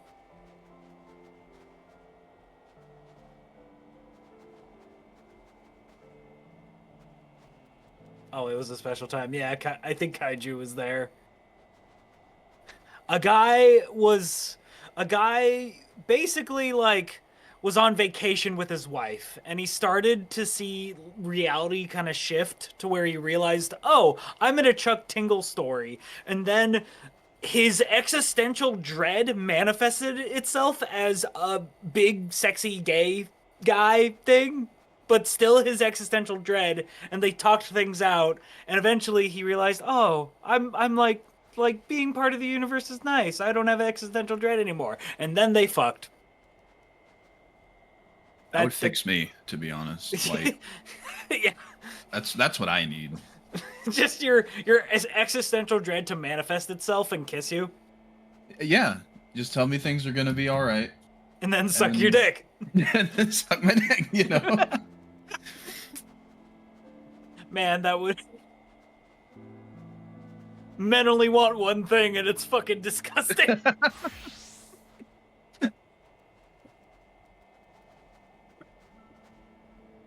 Why have anxiety when you can have sex? True. That was literally the chapter. It was just chapter 2 was just that. Was it called Pounded in the Butt by My Existential Dread of Being in a Chuck Tingle Novel? I think so. Basically, the one I bought for $8, the Kindle version, I bought Existentially Pounded, 8 Tales of Gay Ontological Erotica. Let me look at what the chapter was called. Not Schrodinger's Butt. That was the second chapter. The first chapter, Turned Gay by the Existential Dread that I may actually be a character in a Chuck Tingle book. That's what it was. Incredible. Yeah. I read two chapters. Chat. There's 6 more.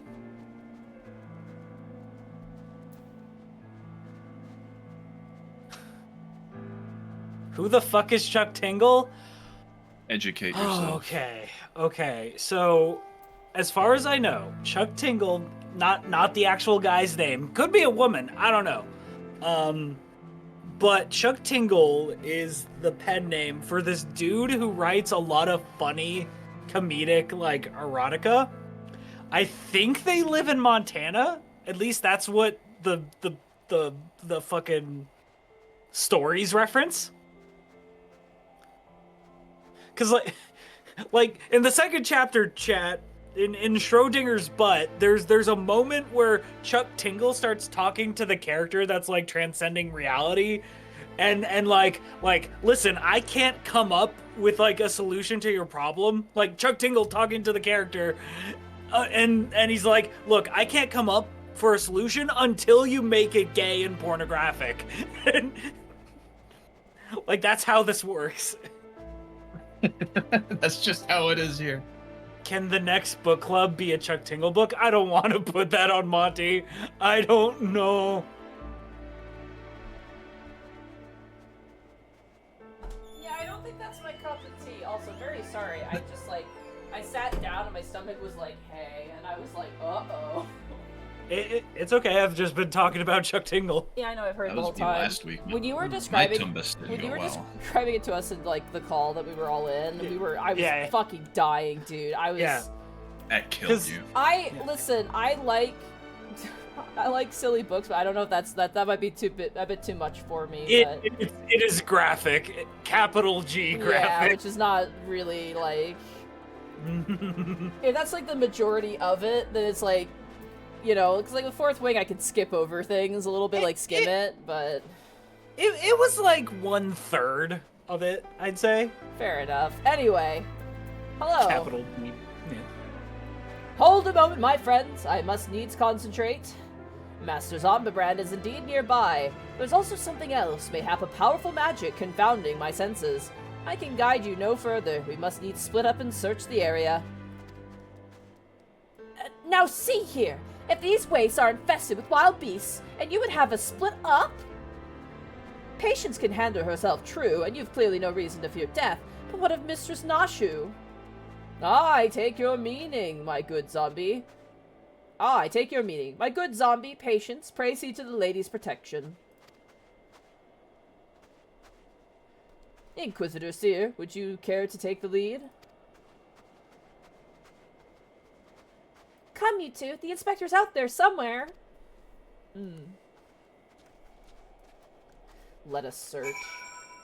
Alright, bird up, everybody. Bird up. Bird up. Wow. Haven't been seeing many bird up emotes in my chat, Shakes Fist. Oh, Well, chat, you know what to do. there's a random person saying, are they with us? No, they left. So it was just like, where are all the chocobos going? Oh, I didn't This see way. that. This way. It's the Oh, there it annual is. migration. Yeah. It is fun when we run through and people see us charging by and they're like, what the fuck is happening? That's why I like being on the chocobos. Get like a nice rainbow of different little guys. It's so entertaining to be in like a just in a zone, just minding your own business, like off somewhere, and then you see someone in chat is like, "Oh my god, what's happening?" And it's like very clearly a hunt train has appeared in the area. Yeah, oh yeah, oh my god. Where just 100 people are teleporting in at an aetherite and just floating around it. I think we found the inspector. Are you sure? Look, Patience, that's got to be the inspector.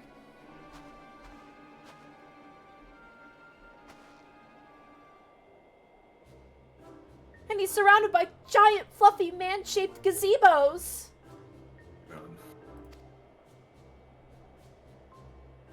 Nay, my lady, they are not mere gazebos. Note their regal bearing. They are gentlemen gazebos. Fearsome yet fastidious foes who would surely tear me rotting limb from rotting limb.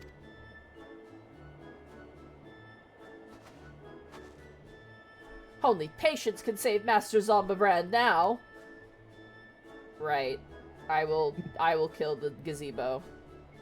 I lack fire and an axe. Stop throwing snow at me. I'm gonna save you! You do have a spear. I do. Halberds are technically like axe spears. What? They are called gentlemen yetis. Oh my god. I would consider halberds pole arms, but not spears.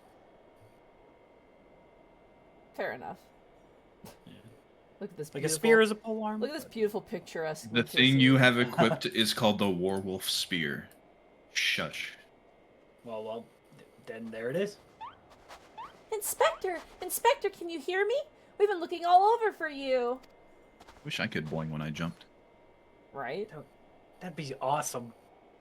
Oh, but this just won't do. We've got to get you out of there before you catch a cold.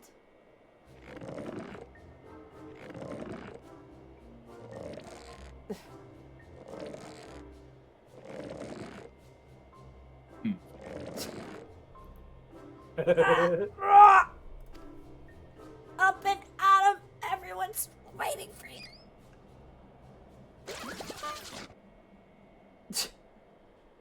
What a transition. Forgive me. If I pull any harder, my arms are like to tear.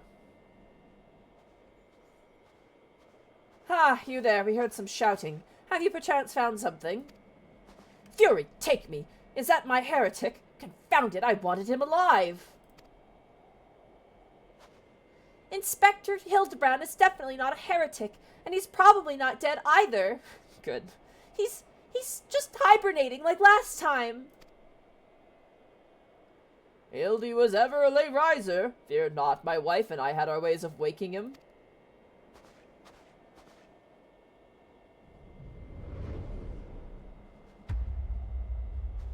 And we're all stepping away.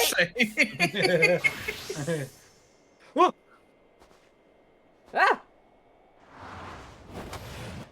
Hildebrand oh god, it went too fast. Right this instant! I didn't click, that automatically went. Dude. Oh my god.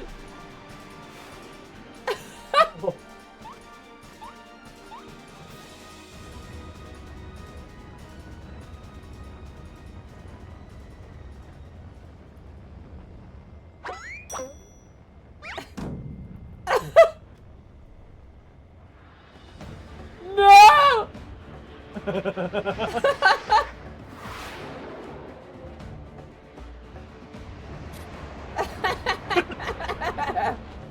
's having a great time. Oh my god. So beautiful.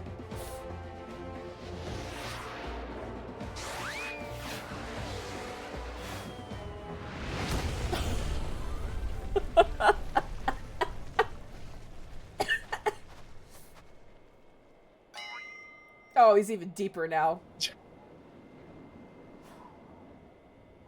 Birdflag says my dad did this to me once. What the fuck do you mean? What? What do you mean? Oh my god. Was it the Manderville meteor strike or the Manderville meteor drive? Bah, maybe Julian was right. Trying to name everything only leads to needless confusion. One more time then. Out you go. Huh? Hello. Vivi? Splendidly suplex, Lord Godbert.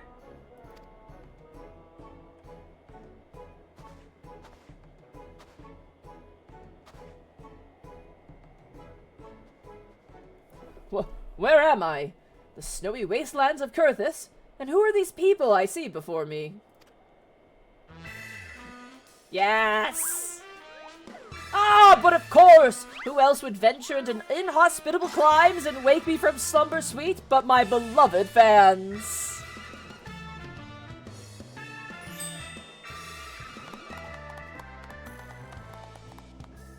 Why do I feel as though I've stepped through a portal into an alternate reality I'm bound by the laws of logic? My man just realized... It's too late. It's too late. He's realized that he is in a Hildebrand quest line.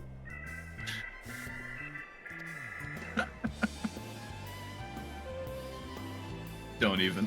He's like, oh, fuck me. What is that? A mammoth? Where did it come from? It's Vivi. It looks like Vivi. It's very cute. Oh, that? When my father drove me into the earth, I found it buried beneath the snow. What a sentence. Oh my god.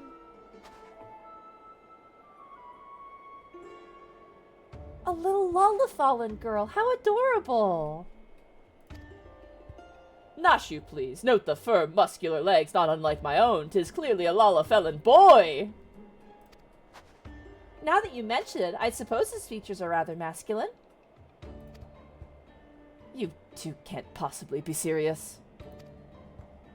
I am the very soul of seriousness, good sir, especially in matters of deduction. This is undoubtedly a young boy who, much like myself, fell into a deep slumber upon being buried beneath the snow. Now then, let us gently wake him and ascertain his identity. I did see... Ow! POV, ow! There! That ought to do it. Also, yes, I did see the VV hat in the Square Enix Japanese store. It's very expensive. I love it. I just don't know where at all I would wear it. You know what I mean? It's like, I would love it, but like, what do I do with it? It is super cute, though.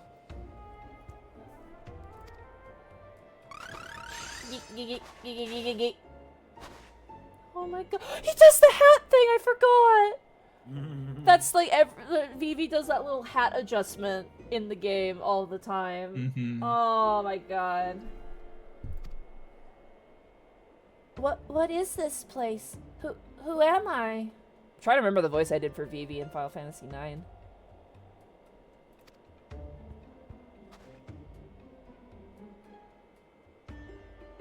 What the fuck, dude?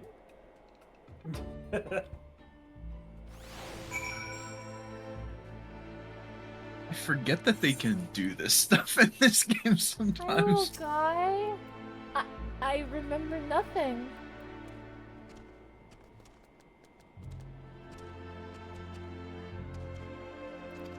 You were doing a Brooklyn tough guy, me, when I spread information. Okay, shut up. Shush. Oh my god.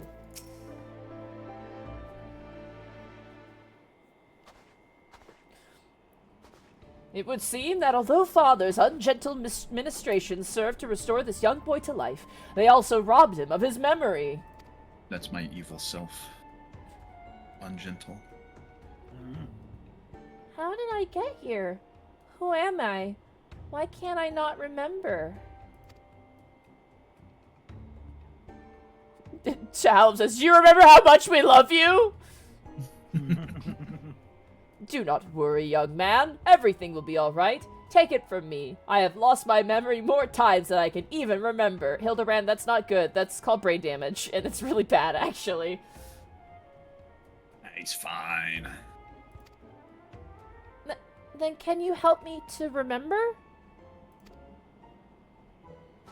Hearken to me now, for I, Hildebrand, agent of inquiry, inspector extraordinaire, do hereby swear to solve the mystery of the amnesiac Hobbledehoy. The clap. Wonderful, wonderful! I'll get started on a batch of Nashu delights. Ah, effective as your explosives were in the past, I suspect that young Gigi lacks the hearty constitution required to survive such an approach. He's a little guy. Gigi? Is that my name? It's like Vivi, but it says Gigi. Cute. When you woke, you were muttering GG. I suspect the phrase may hold some significance to you. So, until such time as we learn your real name, I say, why not adopt it as a playful moniker? But that's the sound all mammoths make. What kind of imbecile goes and names a mammoth Gigi anyway?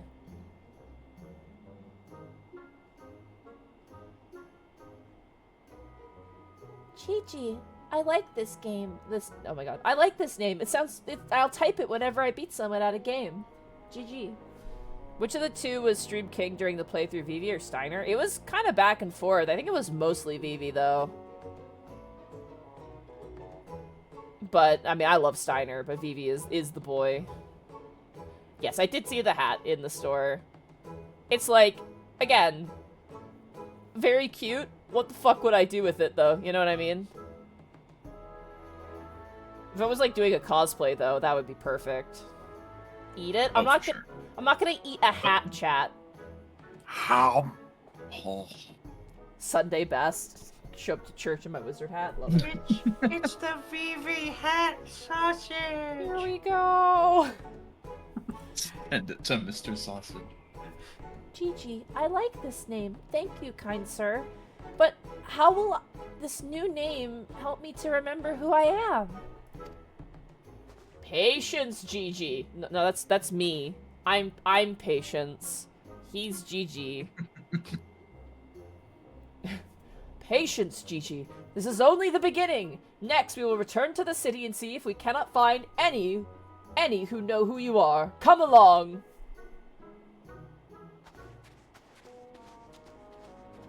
Oh, I just fucking hat wiggle, man. My heart. Here he goes. Now that I know our overlord is safe and sound, I too must take my leave of you and return to my brothers. I dare say rigor mortis will set in if I remain here any longer.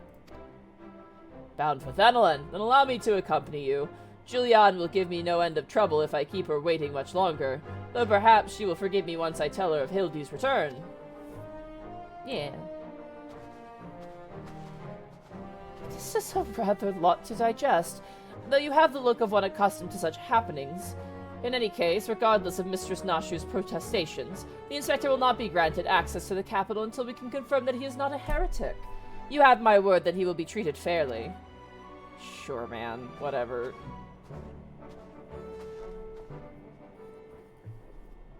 Oh, shit.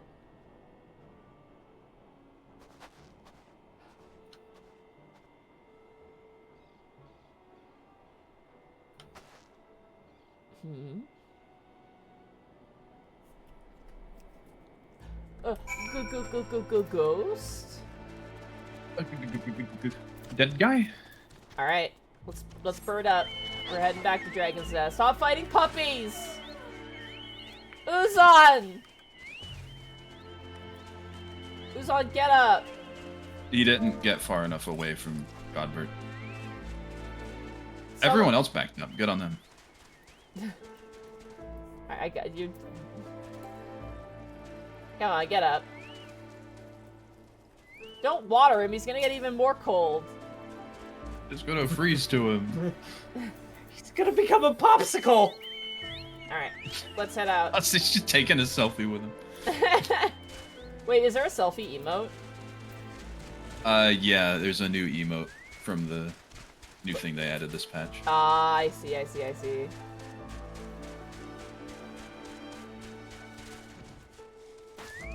very cute.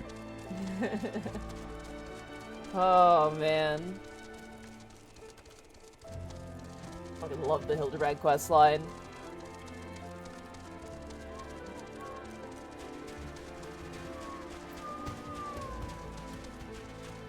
It's stated that they use these quests to practice facial expressions, Like right? animations and stuff, yeah. Yeah. It's also for fun, obviously, as well. Yeah.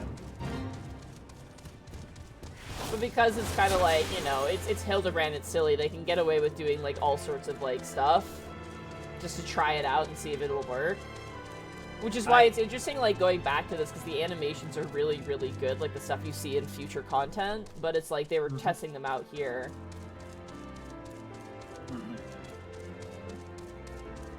So you can stand in front of the most horrific shit and get a picture of you taking a picture of yourself standing in front of the most horrific shit. Yeah, exactly.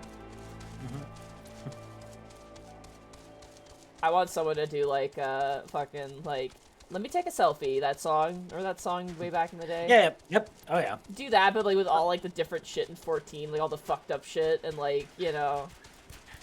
But let me take a selfie, and it's next to redacted. And then it's also next to redacted. Yeah. Like Anonymous on the ground, poisoned. Just like, let me take a selfie. No. Get it?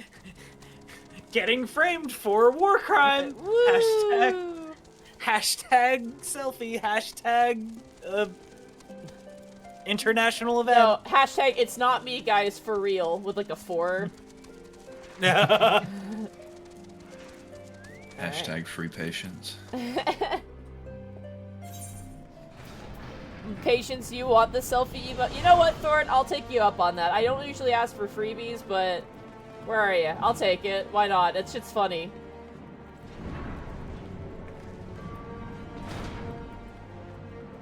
Hashtag regicide.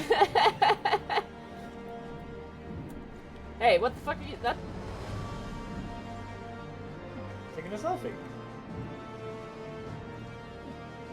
you go.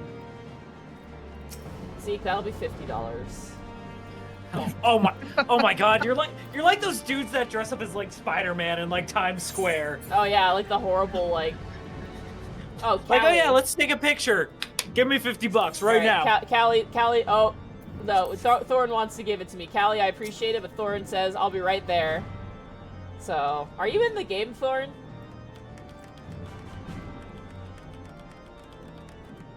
I said yes to Thorin, so. Nope, you're being fair. You're being fair. But Callie, I do appreciate you. Here, I will blow you a kiss. Kiss.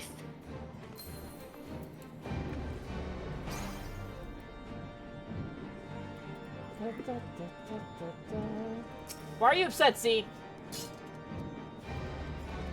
Stop! No, that'll be 40. Hase, that'll be $40. Hase, you gotta. I'm just joking, by the way.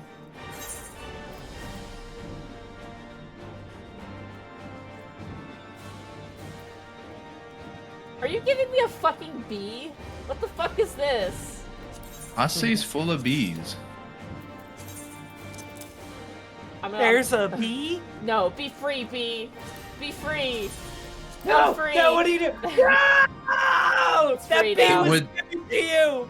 It would die here immediately. It can't survive in this climate! Yeah, but a few seconds in freedom is better than a life in a cage. I guess it was gonna be used as fishing bait, so you know. It's like hot. a fucking Thor, are you video. here? I'm just teleporting. I'll meet you at the ether. You're making me. Okay, fine. Fucking. All right, I'll meet you at the ether, right? I guess. Jonka, put some fucking pants on, guys. Jesus, I can't take you anywhere. Sun's out, buns out. Alright. Reminds me of that. I think the video's fake, but there's a video of like a kid releasing their pet rat, Oh, and then God. it gets picked off by an eagle. No, or that's something. real. I've seen it where people have like pet mice outside, and then like a bird swoops down and grabs it. That's why you don't do that. Yeah. Pants are in prison. It's like, this is gonna sound fucked up, but just stick with me. My parents have a cabin, right? Like out in the woods. And people who have like little dogs, little Pomeranian poodle dogs, you have to keep them on a leash because there's so many eagles and hawks that they will absolutely swoop down and grab them. Like, Yeah. oh, there's Thorn. Hello. Why would you take a little chihuahua into the wilderness, though? Thank you, Thorn. Actually, no. Why hold would on. you do No, that? hold on. Oh, sorry. Trade me again. My bad. Hold on. Trade. I gotta pay you. 6,969,69. You should always keep dogs on leashes, anyways. That is true. There you go. You need 69,69,6. Gil.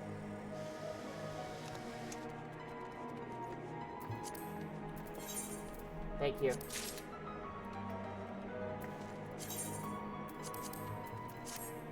Hold on, before you go, let me take a selfie real fast. Hold on. It better be just slash selfie. It's not It's slash visage. Oh, I'm fixing my hair. Cute. Oh, that's so cute, though! Is it different for, like, cause... It's male and female differences. Oh. That's cute. Thank you, Thorn. Dankeschön.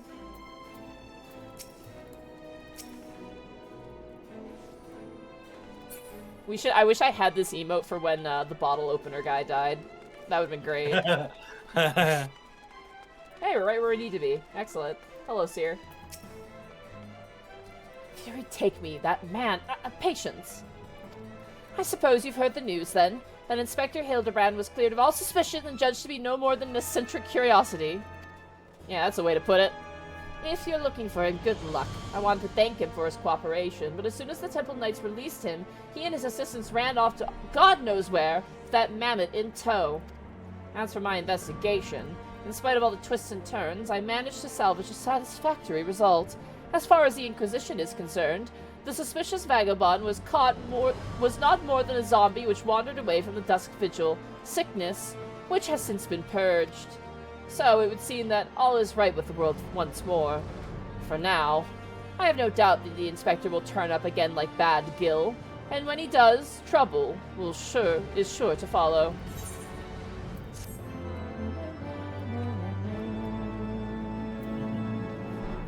Oh, is this where we get our love? Yeah, here we go!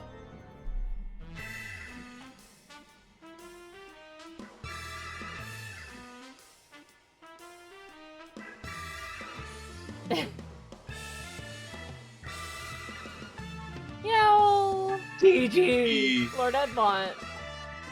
That guy! Yeah. And whoever that was.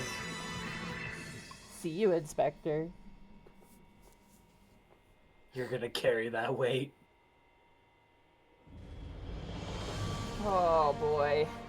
Let's see, it's 9 o'clock, we can keep going easy. Let's do it.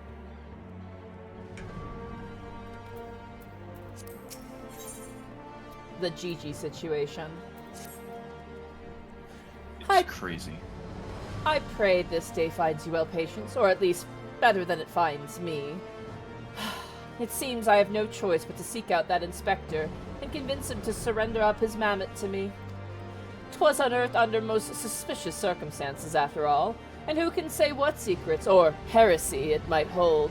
Therefore, the Inquisition would conduct a thorough inspection, and if needs be, destroy it. I will destroy you, Seer, before you destroy Gigi.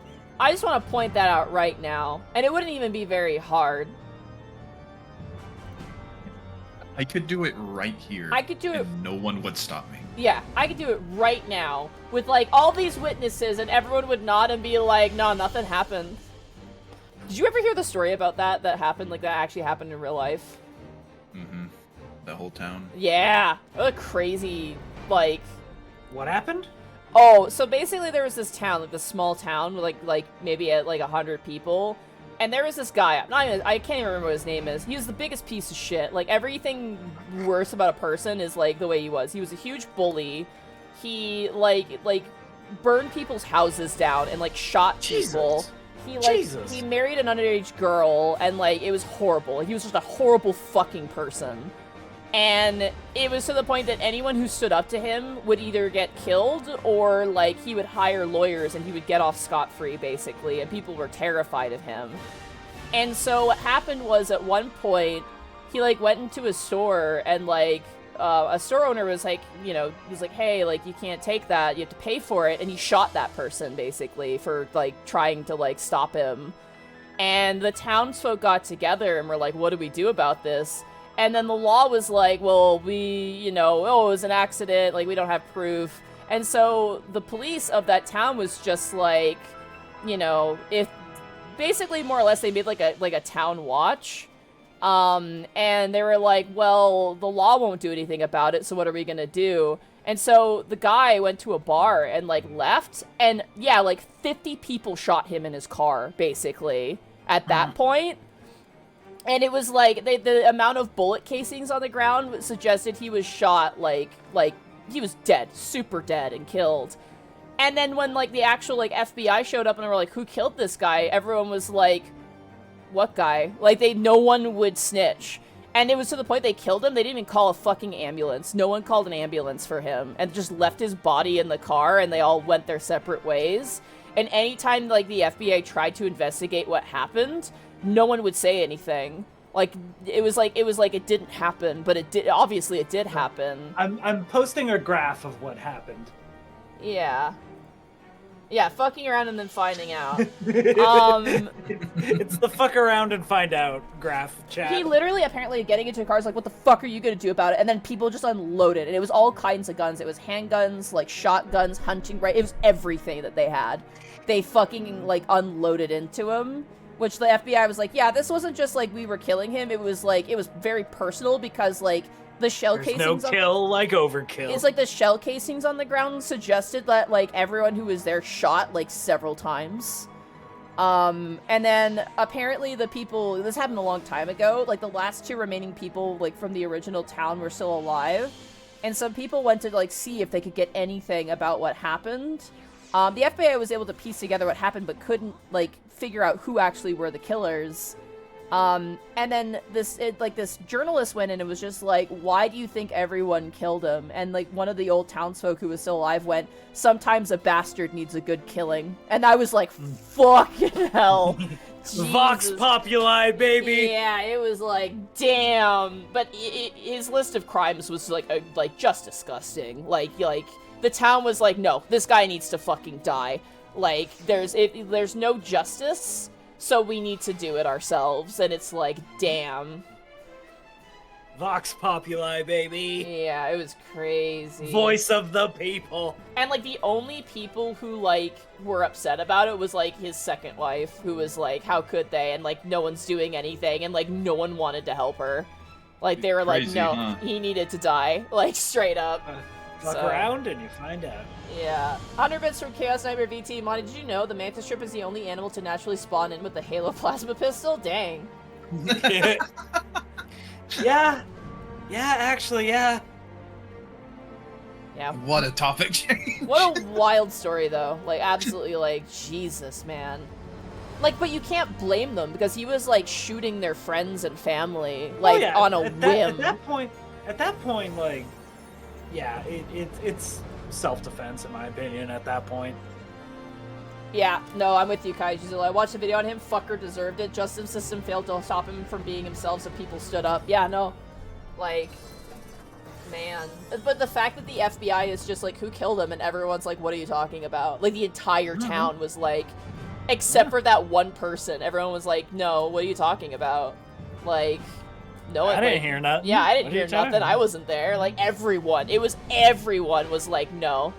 And even the police that were there were like, what are you talking about? Like, no one would talk about it to the FBI. It's like fucking crazy, dude. But just the old man they interviewed going, sometimes a bastard needs a good killing, is like the most fucking hardcore line I've ever heard. Yeah. Crazy. The other thing, too, I guess he had a gun on him as well. Because, of course, he was shooting everybody all the time. So, like, he also had a weapon on him, too. But, yeah. No. I mean, if you're just shooting people randomly, like, at that point, like, I'm sorry, like... Oh, he wasn't shooting them randomly. They would be like, hey, you can't do that. And he'd be like, oh, yeah, and shoot them. Like, that's the way he was. At that point, like if you're shooting at people, expect to get shot back. I'm sorry, like, I'm sorry, that's how it is, like...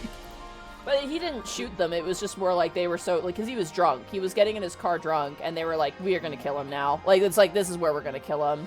So they, like, pulled his wife out of the truck, and then they just open fired, apparently. So, yeah. Crazy. If he was hated enough for this to happen, why did the FBI even keep trying? Because they have to. Like, that's the thing. Like, they have to do that. Yeah, it's their job. They certainly couldn't do their job, though, because the town was like, nope, to the grave. So, all right. The feds are here. Shut up. Speaking of investigators, given his affinity for the contraption, I fear the inspector may not be amenable to my request. Well, I'm not amenable to your request either. Nevertheless, he must be made to see that it is in the interest of public safety. Would you be willing to help me persuade him? Yeah, sure, persuade, dude. Fury be praised. At least you have seen reason. Let us pray he will as well. Oh, buddy. Trying to get reason out of Hildebrand is like trying to get water out of a stone.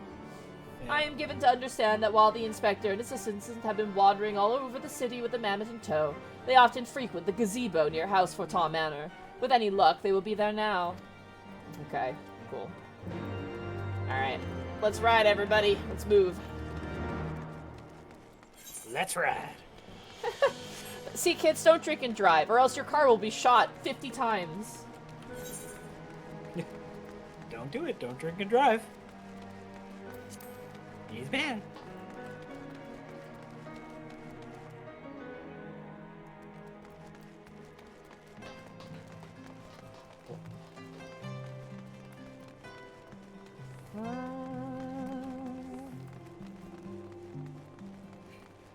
Oh, man.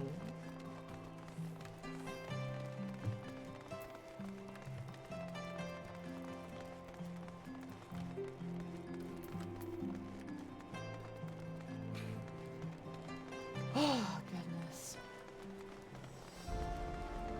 I love this game. This game's great, yeah.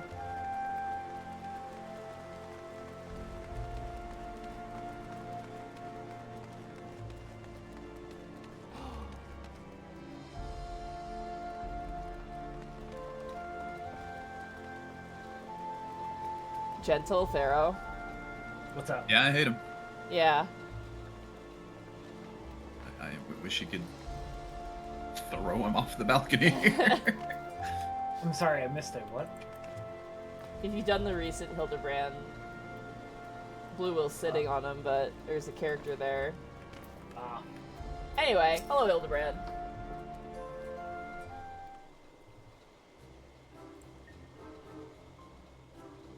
Verily shall we scour all creation, from the deepest pit of the seventh hells to the very pinnacle of the heavens, for the answers we seek. Every day shall be filled with grand adventures, the stuff of fairy tales and legends. Huzzah! A grand adventure in the deepest pit of the seven hells! Hooray! Hooray! Woo! Just so, such is the creed of Hildebrand, Agent of Inquiry, Inspector Extraordinaire. He's learning. Oh my god, look at him. Well posed, Gigi. Well posed. I dare say you have the potential to be an exemplary inspector someday. Right, that's enough of that. By virtue of the authority vested in me by the Supreme Sacred Tribunal of Hellenic Inquisitory Doctrine, I hereby command you to surrender the mammoth of suspected heretical origin into my custody. Why, hello there, patience, and Inquisitor Seer. Ever the jester, accusing poor Gigi of being a clockwork heretic when 'tis plain to see that he is merely a precocious young lad. Oh, there you go again, confusing the poor girl, as if those big, beautiful, boxy eyes aren't the soul of femininity. Listen.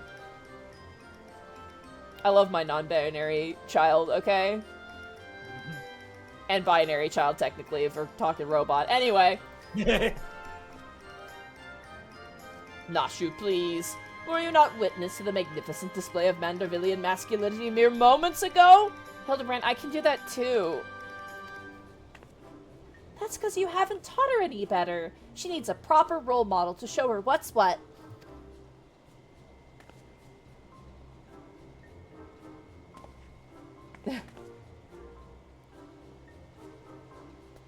He's so cute. Oh, Gigi's so cute.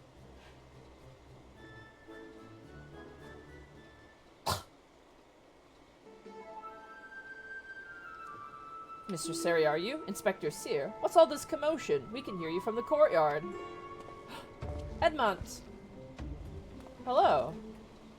Ah, Lord Edmont! My sincerest apologies for the disturbance. I am come to seize this mammoth on behalf of the Inquisition, a fact which I clearly explained to the Inspector before you arrived.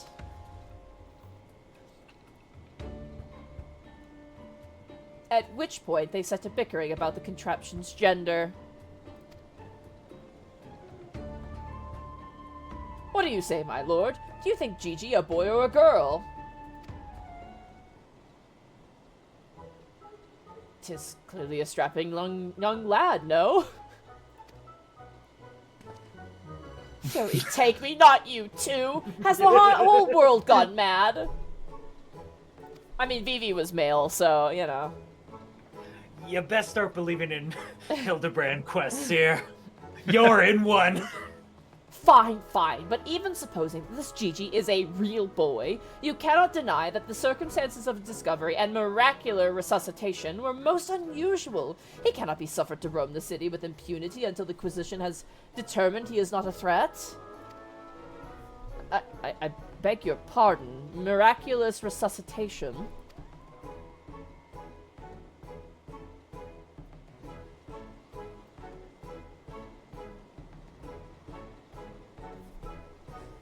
I see. Then, until such time as Gigi recovers his memory, mayhap it would be best if you adopted him as a ward of House Manderville.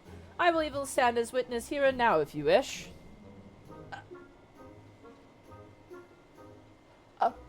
Adopt? Then that would make me Gigi's father? Oh my god. Doubtless the Inquisition would think better of taking any action which might threaten the cordial relationship between our two houses. Yes, of course, I'll do it. I, Hildebrand, Agent of Inquiry, Inspector Extraordinaire, do hereby grant this child the patronage of House Manderville. Yippee. Papa Hildy! Papa Hildy! The Inspector finally becomes a father. It's so beautiful. Quite. Now that you need no longer fear the Inquisition, you are free to show Gigi more of our fair city. Indeed, I strongly encourage you to do so. Mayhap by the grace of the Fury, something will jog his memory. Thank you, Lord Edmont. I shall not forget this kindness. Come, my faithful assistant, and my beloved son. We must away.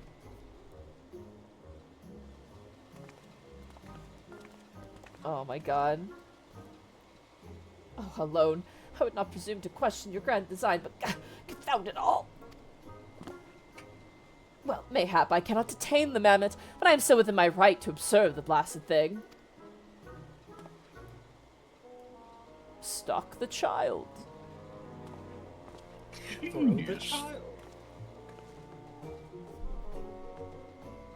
Lord Godbert will be pleased to hear that his son is as hale and healthy as ever. Not that I would ever presume to meddle on another father's behalf, and certainly not without consent. Wait, Edmont, because you made me a ward of house for does that mean I'm your kid? So when I called you dad, is that, like, okay?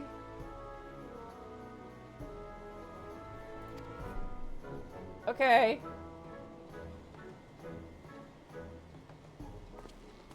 You are my dad. You're my dad. Boogie, boogie, woogie.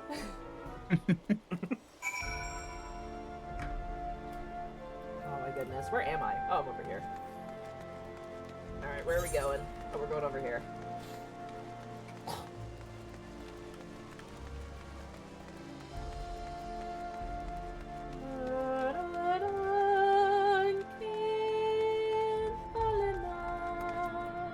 Aha, I found them. Huh! Oh, my fucking legs. Chat, just because I jumped off a bridge doesn't mean you should. Did you listen to anything your parents ever told you? But it's funny. Come now, Gigi. Surely gazing upon this wondrous work of Ishgardian architecture stirs something within your soul. The grand house of House Temple starts. You good? Pray do not fill the boy, the mammoth's head with such nonsense. That is the supreme sacred tribunal of Hellenic inquisitory doctrine. I should know. I work there.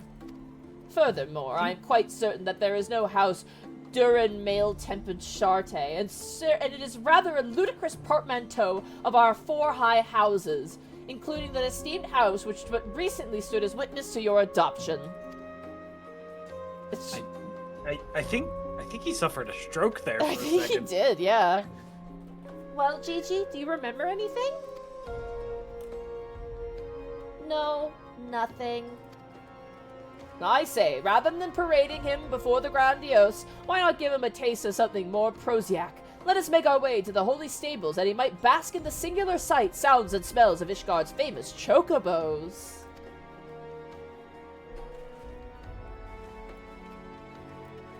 Seer's so done. He's like, what the fuck? Alright, let's go find some chocobos.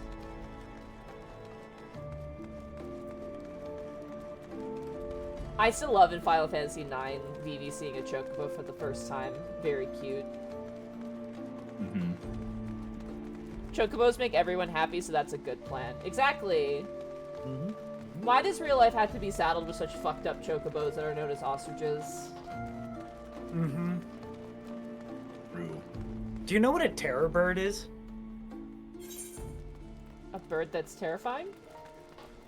Okay, I need to show you something. Oh boy.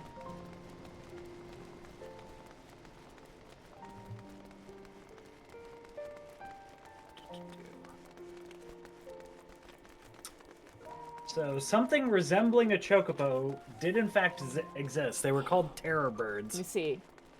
Oh my god, they do! Yeah, let me Here's get this- like a There's a artistic skeleton. That's represent- cool. yeah. They were big too. Damn it. Yeah, here's size comparison. Why did I have to be born into the years of video games and cool things, and instead of the year of birds I could ride like chocobos? Damn. Oh, my back.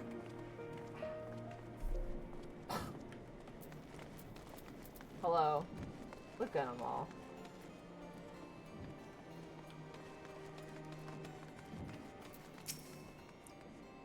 Patience, patience. A watched heretic never sins. What?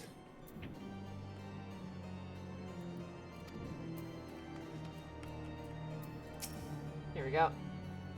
Are you winning, y'all? Yeah, I'd say we're winning. Hi, Tweetums. Hi, Tweetums. Are you still a Hi, Miss Vieira? Tweetums. Yeah. Switch back!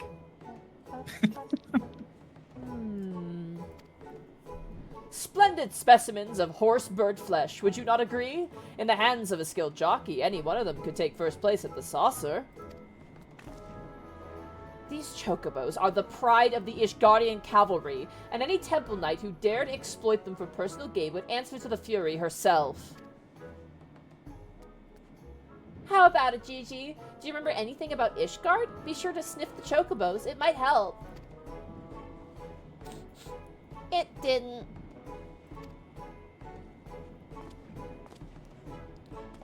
You know, just because you found him in a Corinthian snowbank, it doesn't mean he hails from Ishgard. Which is why we ought to try taking him to the markets and exposing him to all manner of goods from across Eorzea. Excellent suggestion, Inquisitor. Wait, I'm now complicit in this farce? Fury, forgive me. Yeah. You start believing in Hildebrand quest, you're in one.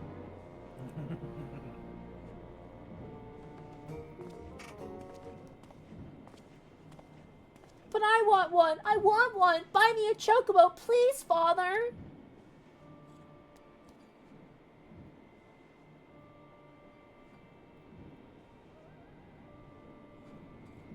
Oh.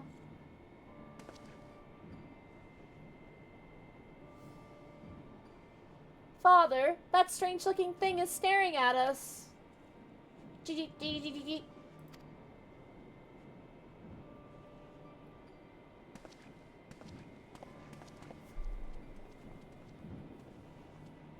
Am I that strange-looking?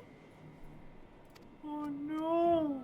Oh, Be great. nice to have Good job, Ishgard. You made Gigi self-conscious. Okay, can we turn on the mod where we can kill the children? Yeah. Take that Skyrim mod and turn it on in here.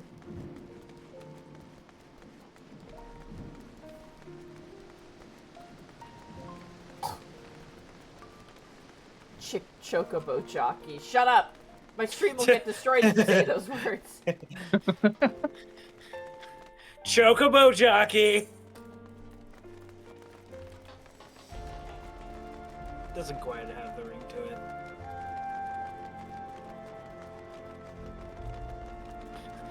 the stream just goes offline. Yeah. My Twitch channel's deleted. VTuber drama. Google Docky! Oh my god. Jesus Christ. I actually learned about what happened with that, and that's so fucking sad. Oh my god, it's terrible. Actually terrible. God. I just hope everyone's okay, though. Like, jeez. Chat, don't be a dick. Yeah. It's the moral of the story. Don't be a dick. Treat people like treat people like people. Yep. Oh yeah. It sounds so simple, and yet people seem to forget. It's crazy. What happened? It's a long. Basically, from what I figured out, was that there was like a big group of like independent VTubers, and they were like in a big group, and they were friends, like actual friends, like in real life as well. And one of them basically was going to artists and basically being like, you can only work with us. We want to like pay you to not work with everyone else because they're competition and like we don't like them, basically. Even to people who were like never had an interaction with them, essentially. But they just saw them as competition because they had like similar looking designs, I guess. They would lie and like try to like the artist would be like working with one of their friends and they'd be like, stop working with them, work with me. Yeah, and, work like, with us. sabotage. It was corporate espionage essentially, but like But what makes it so sad is it was with friends, and like, man, that's like fucked, dude. Yep. Some people tried to dismiss it with like, oh, it's just a business. Oh, this is what happens sometimes. It's, no, this doesn't fucking happen. This does not fucking happen. No. You don't betray your friends. The worst thing about betrayal too is that it never comes from your enemies. Which is why that's like, it's honestly like sad. Everyone's like, oh, it's drama, and I'm just like, this is sad. Like, yeah, it's extremely sad. I like the people who like really trusted in that person and like wanted them to succeed, like that's gonna be hard to deal with, like going forward, is like going through that. Like that's why I'm like, fuck, dude. Yeah. Like that sucks. Like that's oh. Yeah. Like that'd be like if fucking, like if I was like, oh, Bracky, you can never do art for anyone but me. Like, because if they have your art, it would be like, that's our thing, and you can't do that. It's like, that's just like, it makes my skin crawl. Like, just the idea of that is like... Congratulations, you're a normal, you have normal sensibilities. Congratulations, you're not a sociopath. I think the person who's like the instigator, I think needs to like, you know, it's not get therapy. I'm not involved with this, but it's just like, this is one, it's a cautionary tale. Two, it's a wake-up call to, like, you know, probably get some sort of help with, like, you know, all parties involved, I think, will need some form of therapy. Sorry I brought it up. I was making a joke. No, I just, like, I learned about it just secondhand. Because I was worried, because Zoran actually posted, like, why can't everyone be nice to each other? And I looked stuff up, and I was like, what's going on? Because I was scared for him, but it was like, you know, yeah, it's a mess, but I just, like I said, I just hope the people who, like, genuinely were involved, like, it sounds so like textbook, but it's like, I genuinely hope that they are able to process it okay, because like that can't be fucking easy. I did see a clip of one of the VTubers crying, and I'm like, this is hard to listen to. I can't do this. Yeah. Like, to quote Buff Pup, she said it was dystopian to see her friends, like, cry and explain the situation. It's downright dystopian, and I kind of agree. Yeah. It sucks that, like, they have to go on stream, explain shit, and, like, cry and shit. That's fucked up. It's like, why, though? Like, again, that's why I'm sitting here, I'm just like, for what purpose? To what end? Like, that's the part that has me so confused. Why would you hurt people that badly? What would possibly be worth it? Right? Greed. Some people are just greedy and they have egos. But for what? Like, I don't get it. Because it sounded because like the person no one really left high school. That, and some people think this, like, streaming and popularity, it's a lump sum game where you have to take from others in order to succeed yourself, when in actuality, you can lift everybody up. There's enough here for everybody. You don't need to... Like, you can get to the top of the mountain and other people can get up the mountain. You don't have to knock down the ladder to get up the mountain. There's room for everybody up here. Gosh, but some people don't see it that way. Yeah. And I'm also not a business person. Not to say that justifies what fucking happened. It does not at all. But, like, I just don't get it. High school level bullshit. That is, It is petty high school bullshit, and I think the reason why also... It sounded like the person, too, was doing great for themselves. So I'm just like, why? Yeah. Like, why? There's no point. That'd be like if I was like, oh, Bosco, like, you know, no one worked for Bosco, even though Bosco has been, like, you know, despite being a fucking piece of shit, joking, like, you know, it's like... Yeah, we love Bosco. Yeah, it's like And it because I did see some comments where people were like, "Why would you DM this stuff? Why would you say this stuff over DMs? Because like it'll."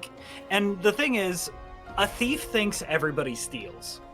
To the person involved, I'm not going to name them. To the person who did all the damage, this is normal in their world. It was like, do you remember? I don't want to spoil anything, but you remember in like Mouthwashing, there's a character who's like, "Oh, this person's doing this bad thing." But it's only because that character who thinks that's the case would do the exact same thing, right? Where it's like, that's their thought process and stuff like that. But, yeah. All I can say about it is that, you know, don't, like, it's like for me, right? Like, I can pay my rent, and I can, like, buy a sandwich every now and again. Like, I am not, by any means, like, I'm not rich. Thankfully, I'm also not, like, poor either, which I'm very, you know, thankful of. But it's like, it's just like, for what reason, dude? Like, for what reason? It just makes, it makes sense. Again, I'm assuming, because I think this person is downright evil and like has psychopath type shit going on, but like again, they probably thought like, oh, in order to get ahead in streaming in this industry, I got to knock others down to lift myself up, and that's not how this shit works. No, it's not how it works. Just be entertaining and like give what you can to somebody else. Like, chat, I'm grabbing you. Not you, I'm letting you go. But like, chat, I'm grabbing you. I love doing this because I love being able to be like, here's something I can give you. You know what I mean? Like, I love doing D&D because it's like, here's something I can give my players and also the people watching, right? That makes the brain go, yes. You know what I mean? Like, it's... Okay, I'll put you down, sorry. But, I think now more than ever, I talked about this on my stream. Now more than ever, people need entertainment and distractions. Oh god, yeah. When shit was going down with like the US, like right off the gate, the guys were like, I don't know if I want to play today. And I'm like, we should play today. I'm like, you guys need it. The audience needs it. We all need it right now. It's gonna seem hard like right now, but the moment we're in it, we're gonna need it. And so we did it, right? And like, we left that like, yeah, we really all needed that right now, just to play some D&D and relax and like let the chat in on it. You know, it's like, that's important, you know? And yeah, I don't know. I do get like, and this is not to justify it, whatever. The way the person went about this is just really, Jesus Christ. But like, I get the idea of wanting to do more things, like wanting to do more things with either other people or learning like stuff from people who have more experience and have, you know, had a bit more success with certain things. I get that. I totally understand that. It's like fucking talking with Bosco and talking with like other people, especially recently, has been like, oh wow, these people really know this thing that they're really good at, and I want to learn about it. You know what I mean? Like, I get that, but I'm gonna quote Buff Pup again. She's competitive, but competitive with herself. Yeah. The only person she's competitive with is herself. Which, and that's I love healthy. That. That's really healthy, yeah. Because, yeah, you should always be thinking of, like, what can I do that's better? What can I do where I'm lacking? What's something new and fun I can bring to the table? Like, I'm always thinking of shit like that. I'm competitive with myself. I never, like, think about my friends as, like, oh, they're my competition. I gotta sabotage them. And, that's psycho shit. That's fucking stupid. I like seeing the stuff you guys do and be like, I'd like to do my version of that, but I always ask, right? Where I'm just like, hey, you came up with this idea. Like Connor having like, he did, was it Alien? And like, he had like the thing where like the hour videos, the sound thing. And I was like, hey Connor, do you mind if I do that for my subathon? Because that was like your initial idea. And Connor was like, yeah, absolutely. And I'm like, I want to try my version of this, but I asked first. But sorry, chat, to alienate you about this. Just like, you know, I was mostly just like, I learned about it just because I was like, oh god, is Zoran okay? Because I was like, oh god, please not again. Like, Zoran does not deserve this. But then like, you know, I saw a bit and I was like, okay. One, it doesn't involve me, so there's a part of it where like, I probably shouldn't go too far into it. But at the same time, I'm just like, man, that's it. I think the part that makes me so fucking sad about it is just the unnecessary, like how unnecessary it was. Like, that's Yeah, the and part. this went on for years. The part that's, like, so painful is the unnecessary, like, how unnecessary it was. And, like... It cost nothing to be nice. No. It cost literally nothing. There's a quote I really like where it's like, it's easy to be cruel without meaning to. It is easy to be unkind and mean and uncaring, but to be a good person, to do the right thing, it takes more effort. So, and you have to make the choice to be good. So make that choice. It is more work, but it is the right choice. It just takes a bit of work, right? Yeah. So, no. Again, if you guys watch the VTubers who were affected, just, just be there, and it's one of those things. I don't know too much about a lot of the bigger VTuber sphere. I've mostly just only gotten into it. So, Yeah. but, it's like with anything, right? Just like, And I think the other thing too is just like, don't be afraid to make friends, because I think the other thing is just like, I don't know if it's the case, but like if any of those people like blame themselves, like, oh, I trusted this person, I'm like, yes, you trusted this person, and that says something about you, but they betrayed you, and that says everything about them. You know what I mean? Like that's it's Because I never subscribe to like, oh yeah, like when you go into streaming, like don't go into it, like don't ever make friends. No. Like it's all like that's so think of all the stupid. people we've met just from like doing our stuff, right? Like fucking everyone we've met. I mean, Jonah just joined it. Jonah's fucking great. I love Jonah. He's hilarious. Oh my god, I love him. And he's like, and I met him because he was like, I really want to be part of the stream. And now I'm like, yeah, no, this dude's cool. Like we've had, water warm. Come on in. yeah. It's like, yeah. Sorry, chat. Hopefully we're not alienating anybody about this, but it's just like, if... Sometimes we gotta let chat know.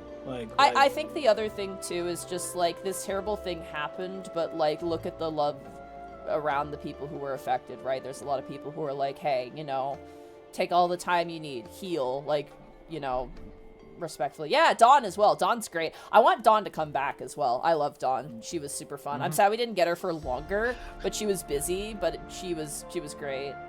Unexpectables 3. Whoa. Oh. Which I have a funny story with Dawn. So I'm not gonna name exactly where, but when Bosco and I would go to our excursions in the morning, Monty. One time Dawn was there, and Bosco was like, "Hey, like here's like the voice actor of Igus and this and that," and she literally turns to Bosco and just like, "Fuck you, Bosco," and I was like, and I'm just like, "Oh yeah, cool, great," and then later I learned like, oh, they played in that one shot, and I was like, oh, why did you say that? I would have been much more excited. Oh my god. Like I haven't played Persona. I don't know anything about Aegis. So I was just I feel so bad because like I know that Jonah obviously is Legoshi because I've been reading Beastars. I know he's Legoshi, but that's like kind of it. I'm like, I'm so sorry, and that's not me being like, I don't know who you are. I'm like, no, I'm a dipshit. I don't fucking watch media, so I'm kind of really like not on top of shit at all. But if anything, I think my reaction to like oh cool, I haven't played Persona, like if I had reacted like a fan, I think that's what Bosco was going for. I have met people where I'm like, I really do like your performance in this. Which I threw Bosco under the bus the same way one time where we were at a store and this lady had like a Charizard keychain. Like she was working at the store and she had a Charizard keychain, and I was like, hey, do you know who this is? This is Edward Bosco. He voiced Charizard recently in this thing. And Bosco looks at me like, I'm gonna fucking throttle you. Shut the fuck up. Yeah. Like, and I'm just like, It's so weird because like I was looking for Wattrel cards for Bosco because like he voices Wattrel, and I'm like, I should get him some cards and like Zarude cards. So I'll go to like some card shops and be like, hey, do you have these like Pokemon cards or like commons or whatever? And people will be like, why do you want these? And I'm like, oh, my friend voices like these characters. And then I'm like, I live in the middle of nowhere. They're gonna think I'm a fucking liar. Like, they're gonna think I'm crazy. But, yeah, whatever. I still do it. Like, hard to find, though. But, anyway, yeah. The moral of the story, chat, is be kind to everybody. Be kind. Except Bosco. It sounds so obvious, but just, treat people like people. And the other thing, too, I think that's important is if you have feelings of insecurity, you have feelings of, like you're having issues with somebody, like, one, try and figure out where those feelings are coming from. Like, I've had things in the past where I was jealous, like, just straight up jealous, and I was like, why do I feel so jealous that my friends are gonna, oh, this person's gonna take my friends away? And so I laid down on the floor, and, I just, this is what I do whenever I'm, why do I feel such a strange emotion, and how do I, deal with it? But, I lie down on the floor, and I look at the ceiling, I'm like, okay, where is this feeling actually coming from?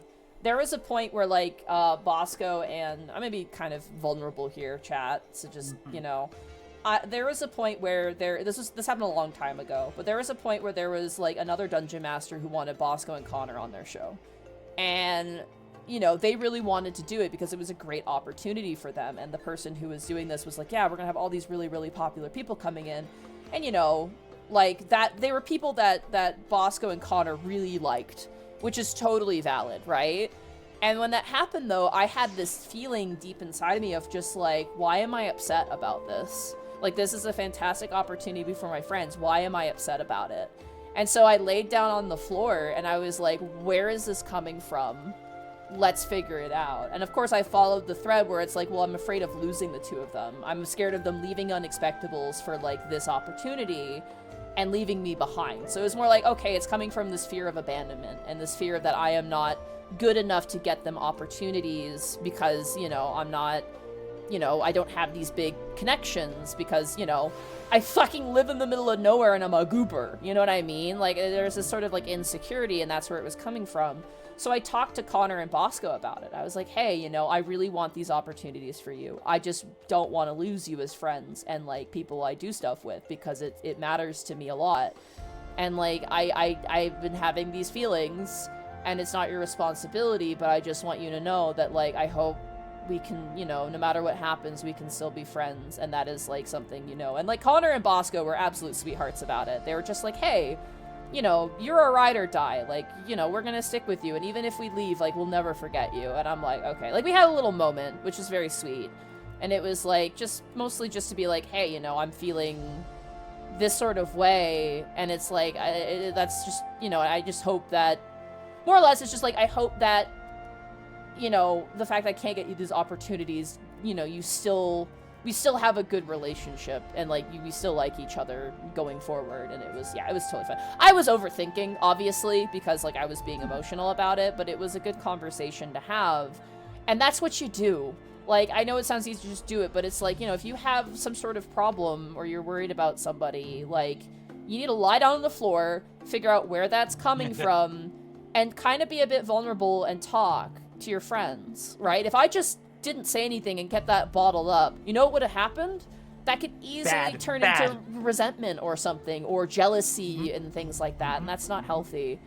And it's hard to do that. It's hard to lie down on the floor and be like, the problem is me, and this is where it's coming from, but it is kind of a necessary thing to do sometimes, Yeah. But I don't know. Sorry. That's how I operate at the very least, and Well, there are times where the ball's in your court, and you gotta pass it to people, and you gotta, again, have that conversation. I don't want to go into more detail, but it didn't help that particular individual also was giving me big red flags, and then those red flags ended up being super true. Yeah. But it was still more of that feeling definitely was tied to my own feelings on things, really removing that person entirely from the equation. It's you could literally put anybody else in that position, and it's the feelings wouldn't have changed, really. But yeah. Anyway, well, I think it's very normal to have feelings that are ugly, like anger, jealousy. Oh yeah, absolutely. It's totally normal to feel those things and have those things. How you act on them is what matters. And if you act upon them talking to your friends, I have these feelings, how do we work through this? Mm-hmm. That's proper etiquette for the social contract of being a friend. I think the other thing too is one of the things is for example, it's if you see something and you're your initial reaction is something innate, right? Like, let's say, not to say that I think like this, but the perfect example is like, you know, say you see someone, they're not very pretty, and you're like, oh, and your brain goes, oh, that person's not very attractive. And then you go, what the fuck was wrong with me? That's so unkind to say. Why would I even think that, right? Everyone has intrusive thoughts. But- it's just whether or not you say them or not, you know? No, the best thing is, like, you have that thought of, like, that person's not very attractive, and the second thought is, like, what the fuck is wrong with me? I shouldn't think that way. Yeah. This person's probably beautiful to someone else, and it's just not beautiful to me.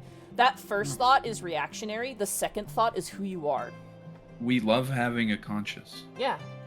Like, it's just, like, I think it's, like, you know, the monkey part of your brain is going to make you feel strong emotions, but it's how you react to those emotions that makes, you know, makes you a good or bad person. I mean, that's good or bad. There's no such thing. It's not black and white, but, like, obviously, like, you know, it's one of those things. Because there's, like, sometimes where I see my friends succeeding, and first one's like, man, I wish I had that success. But then the second thought is like, yeah, but I know how hard this person works. I know how hard they've put into these projects. They deserve this success, right? Like, that's, like, that doesn't remove anything from me. That's just more success for my friends, right? And that's how I, like, think, right? Yeah. You know, I may have that, like, man, I wish that, you know, God, I wish that was me, which, you know, but at the same time, it's like, yeah, but it's my friend, and I love my friend, and I know that that's good for them, you know? Yeah. And it's also good to, like, have the third thought be, like, okay, how can I do what I do and be true to me? Like, if I see my friend doing cool-ass art, and I'm like, oh, I want to do cool-ass art like that, I gotta think of, like, how can I do that without just, like, plagiarizing their shit? Or even just being like, hey, I really like how you drew this, Gentle. Could I try my version of that? You know, I don't want to step on your toes. Yeah. Are you cool with that, right? Like, that sort of thing. Yeah. Specifically related to that, it took me a long time to get over jealousy and turn that into inspiration, but good lord, that helped my mental so much. It does, yeah. It's like there's the term, like, comparison is the thief of joy, and boy, is it fucking true. It is so true. Like, instead of being like, dang, I wish I could draw them that big, I go like, damn, I have to draw them bigger. Challenge just said, I Gentle, how do you can. make Booba so big? Circle! You draw a circle, and then you draw a bigger circle around that circle, and then you don't stop doing that. I was gonna say, I think the other trap to fall into is like, oh, all my friends are successful and I'm useless, right? Like, I'm pointless. I think that's also just as bad. Like, everyone has something to bring to the table no matter what, right? Yep. Like, even if it's for one person, right? Never count yourself out, right? Like, yeah. Sure. Like, I can sing, right? But I can't draw titty as good as Gentle. Like, Gentle does the titty drawing. damn right. I can sing decently. Pharaoh, you're very adaptable in your art, which is, like, more than I can say for myself. But it's like, but that doesn't mean I'm not also good at the things I'm good at, right? Like, just because, like, some people can't do other things doesn't mean they don't bring something to the table. And I think that's important, right? Your memes may be shitty, but they make people laugh, and that's the beautiful part of it. You are giving something to someone else, and it's beautiful. Sorry, every time we play 14, man, we get these deep philosophical talks about life, but at the same time, I've been it's feeling like, sentimental lately too, so Yeah. just let it out. Can I say something? yeah, sure. That doesn't really pertain to much anything. I'm here in this friend group, like, you know, sort of related to the Unexpectables and anything sort of adjacent to that. All I do is draw boobies. I'm here because Joe Cat liked that, apparently. Sounds like him. And I made friends with Joe Cat and Bracky, and through them, I got introduced to this group upon groups, and I've made some lifelong friends about it. And for a while, I felt like a bit of an outcast. Like, I don't entertain. I don't provide much more other than drawing circles on women. But then eventually I just realized you're all a bunch of fucking clowns, and I fit right the fuck in, actually. Hell yeah, brother! Channel, you have dropped some of the funniest fucking lines I've ever heard in my life, dude. Like, I remember being like, Channel, what are you up to? And you're like, I'm drawing Pokemon in unchristian shapes. And that fucking killed all of us. It was so funny. Like, I mean, like, yeah. It's fucking love my friends. I love like a lot of people, and like there are gonna be people who aren't gonna be nice, and you know, it's just like you have to make the choice to maybe not have that person in your life, but they'll find someone for their own life, you know what I mean? Like, Gah, I love you guys. I Alright. love all of you. Speaking of existentialism, let's go, Gigi. Sorry, total segue there, but No. I love getting real sometimes. why bother? It's no use. God damn it, we were just talking about it. Wait. Gigi, I swear. No, Gigi, stop watching VTubers. Now, Gigi, you must not give in to despair so easily. Yes, listen to Hildebrand. Did I not promise you days filled with grand adventures and the eventual discovery of your mislaid memories? Spirits, Gigi, spirits.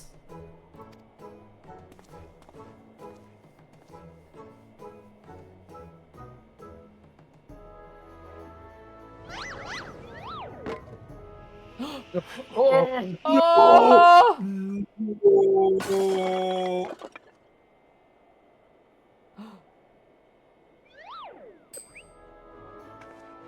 You gotta finish the pose.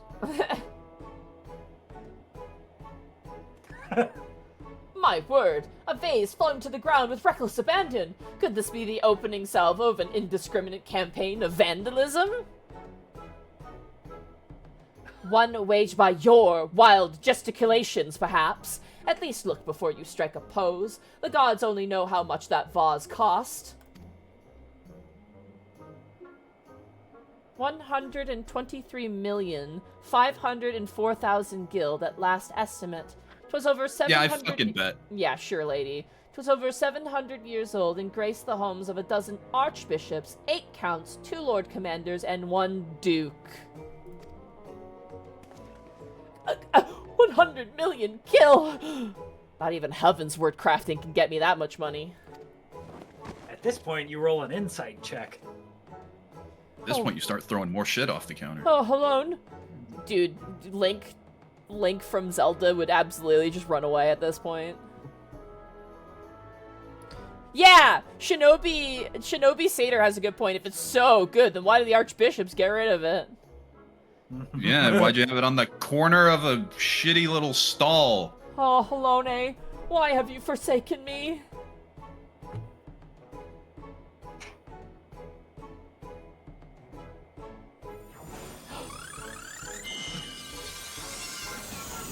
That's some never mind. classic Final Fantasy sounds right there. Well, would you look at that? Whoa. Cast mending.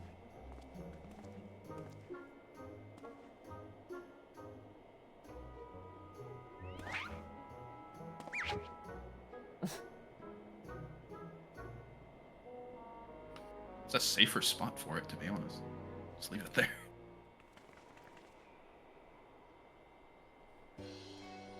It's a miracle. Nay, the divine intervention of the Fury herself. Did I do that? Gigi, my boy, that was marvelous. You're a born artisan, just like father. Papa Hildy's papa? Your grandpapa, Godbert, the man who woke you with a few gentle taps on the noggin.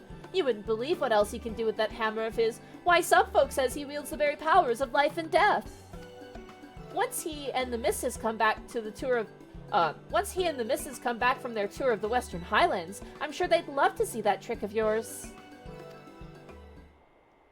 Do not demean this mammoth's power as a mere parlor trick. We just witnessed a miracle, and I demand that you acknowledge it. Get this man a smartphone. Yeah, right? This mammoth. Sir, I say sir, 100 million gil for the mammoth. Nay, 100 million gil and the Duke's priceless vase. My word, is this what passes for trade in Ishgard? Gigi is my flesh and blood. I will not sell him at any price. Please, Papa Hildy, no more. I know you mean well, but we can't deny the truth no longer. I am a mammoth. Gigi, what has ever gotten into you? You are my son. You are a Manderville man. Listen to your papa, Gigi. You're a Manderville girl, through and through. Stop, both of you! You're not my papa or my mama! Oh.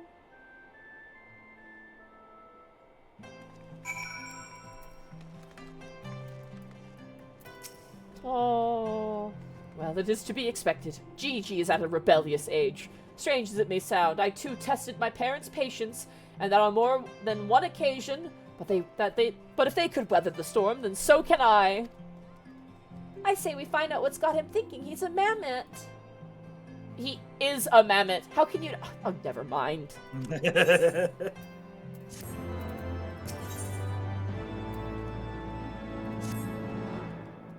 The course of fatherhood never did run smooth, but I, Hildebrand, guardian of Gigi, doting parent extraordinaire, shall find a way to overcome this trial and be reconciled with my beloved son.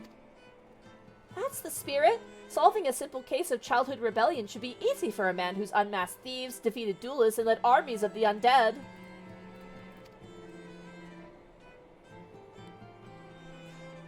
Yes, that is all very... Wait, what was that about the undead?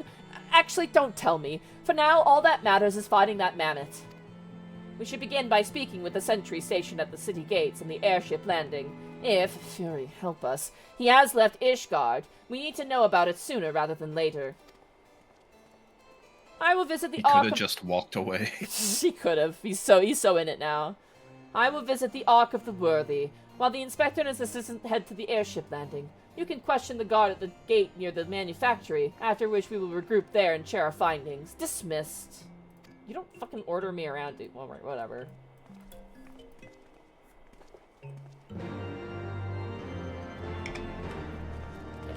Ordered around, what am I? Alright, get moving, you lot! I'll order you around to compensate. I'm just joking. I love you, chat. Babe. I love you, chat. You all look so fucking good and stylish with all of your uniforms. I do love how the chat, like, coordinates for, like, different things in the game.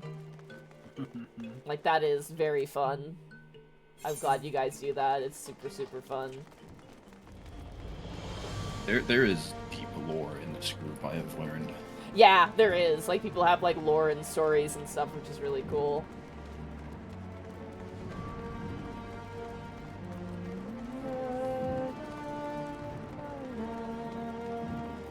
Hello, Hewart.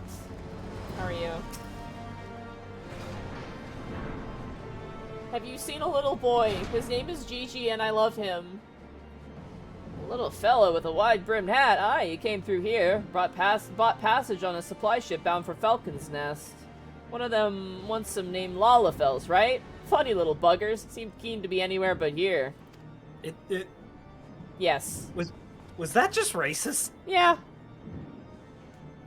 Well, In fairness, he is wearing a very big hat. Yes. And it is Lalafell sized. Yes. Well, if Gigi left the city, it was not by the main gates. And the sentries at the airship landing have seen no one matching his description. He boarded a shipping vessel to Falcon's Nest. Falcon's Nest? Fury take me! Must return to that freezing pit of despair? Yeah, that's my feelings when I had to do the Paladin questline with no flying available. Fucking awful, dude. For fun fact, chat, I went through the main bulk of the game as a Paladin. Doing the Paladin questline in Heavensward without flying is a real test of patience. I enjoyed Heavensward. That was the one thing about Heavensward I fucking hated, and which is why the Paladin questline is low for my ranking of questlines. Anyway. Wheresoever Gigi goes, I will follow him and find him and embrace him as my son once more. However, I surmise our destination lies far beyond the walls of said outpost. Indeed, there is but one reason he would return to those frozen wastes. To frolic in the snow and cast his worries to the wind! Yeah, sounds about right. Really, he seemed in no mood to frolic when I last saw him. As I recall, he used his arcane power to mend a vase, only to become morose and belligerent when it came clear to him that he was, in fact, a mammoth. One might even say he remembered what he was, remembered his purpose, And so he returned to Western Kurthis, that famous breeding ground for heresy, when we first found him. Home to his heretic masters, to share with them his intelligence that he's gathered in the city. At long last, the undeniable, the unquestionable, the unmistakable scent of heresy. Dear, shut the fuck up. What are we standing around for? We have a heretic to catch. Sorry. What is Joykov? Inspector, I'm starting to think that Inquisitor Seer might not think very highly of our little girl. It is possible, but I would not presume to know his feelings ere he voiced them explicitly. Until such time as he does, we should endeavor to surreptitiously bring him round to the opinion that Gigi is a boy of pure heart and good intent. Subtlety in all things, Nashu. That is the Manderville way. Yes, subtlety, right? Subtle as a sledgehammer. Oh, dude, I feel so fucking protected. Jesus Christ. Oh my god. Let's fucking go. The fucking And so when it security faded squad. in, the animation happened at the same time. Yeah, that's why I was like, oh damn. Alright, let's go find our little boy.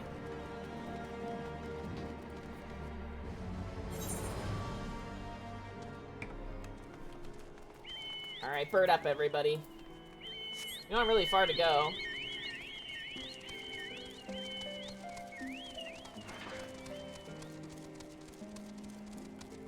This place looks great in the daytime. Yeah, it's clear beautiful. sky. When, like, the weather's all nice and clear.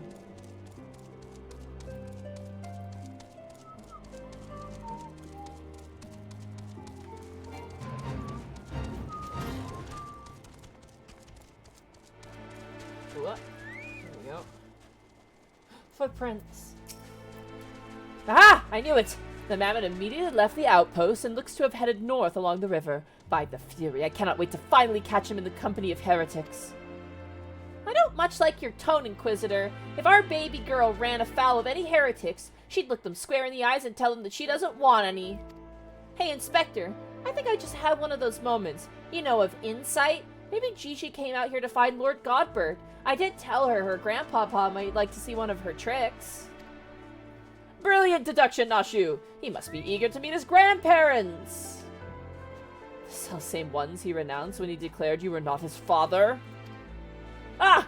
Ha ha ha! What a fine young gentleman, eager to explore his heritage. Let us make haste, my friends, for a reunion of 3 generations of Mandervilles beckons. I really can't be bothered.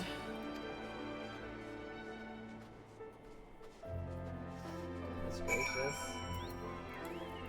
By the way, completely unrelated, also bird up, let's go. Yeah. I had an amazing ramen last night. One of my grocery stores was selling, like, pre-packaged ramen, but it wasn't, like, you know, your cheap, like, hard ramen noodles. It was, like, fresh ramen noodles with fresh chashu pork and a fresh, like, egg. Also, we were taking the wrong path. God.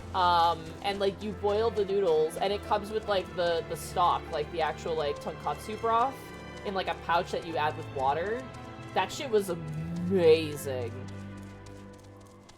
Like, really good. But they're, like, fresh, so you have to keep them refrigerated, right? And I'm like, man, I want to get another one of those. Ramen. Yeah. They had, like, a bunch of different ramens. Oh, I went too far. My bad. Whoop. We're over here. Do you like your hard-boiled eggs fully cooked, or do you like them a little Gooey in the like, middle. runny? Gooey in the middle. Yeah, If I'm adding them to yeah. ramen, they have to be gooey in the middle. Yeah. Same. Thing about me, I actually don't like egg yolks. It's, like, my least favorite part of the egg. I like egg whites, specifically. So, That's fair. yeah. Oh, sorry, my eyes are... You like what you like? Yeah. I'll just chomp into those sons of bitches. Oh. The tracks continue to the north. If it wasn't for current events, I'd be eating so much more eggs. Yeah. Alright, let's ride. Oh, my switch charged. I can hatch. Speaking of eggs, I can hatch eggs again. Yeah. I was hatching eggs last night, and I forgot to charge my switch. Are you hunting for anything specific? Oh no! Oh my goodness. Chi-Chi! Oh my god. My boy! The mammoth lies motionless in the snow, fragments of ice stuck to his caps, suggesting the impact of Who something threw snowballs at him? The impact of something small and round, traveling at high speed. I wonder who threw snowballs. Gigi, get up, my baby boy.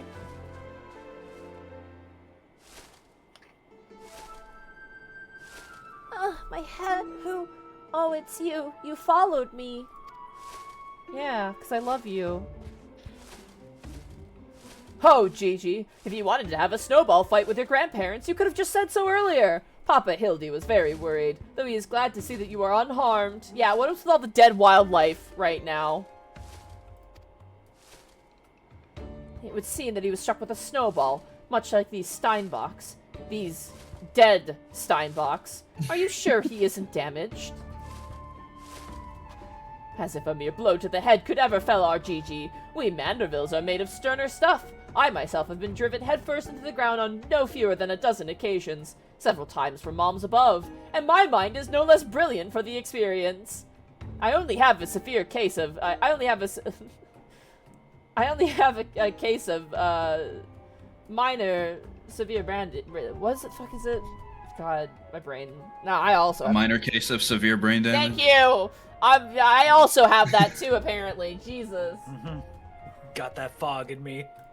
Fucking Jesus, Sarah. Well, you haven't heard that? No, I haven't. That's really good. I expect the Earth was no less brilliant for the experience Why are you nodding? Oh, he's behind me, isn't he? That's a good joke. Oh my god. He's right behind me, isn't he? That's a good fucking joke. I can't believe this game, I swear to fucking god, man. What good fortune to cross paths with you lot so far from civilization. Forgive me for not taking notice earlier. I was engrossed with a duel with Julian, but how rude of me. Would you care to join us? Grandpapa Godbert! Grandpapa Godbert! Mama Nashu says you wield the powers of life and death. I beg of you, Grandpapa Godbert, grant me life. Make me a real boy.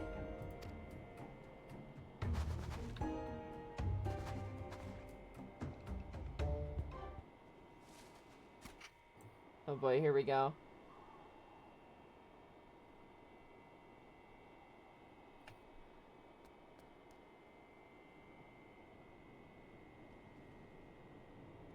Are you sure about this stun? It may sting a little. I will endure whatever I must to become a real boy. Why were they made with pain receptors? That's so fucked up. I invented a robot that screams! Oh shit. Ah! Whoa. Now he knows.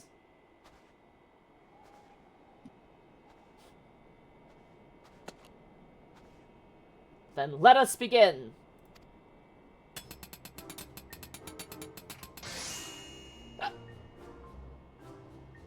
That's fucked. This body, it's everything I ever wanted. It's perfect. Thank you, Grandpapa Godbert. Thank you. I don't like it. Oh my god. Oh, but I have not even yet to begin. Virgo, guide my hammer. Oh my god.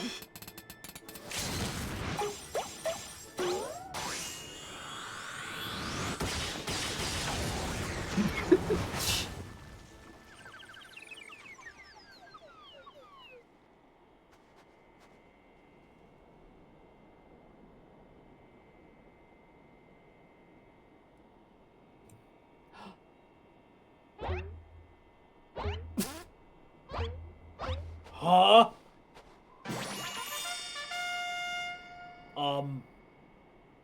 Papa It's Hildy, I'm a Manderville man.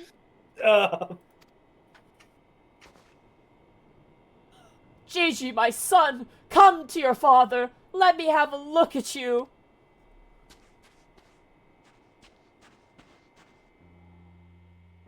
This game is so fucking stupid. but Papa Hildy! Gigi!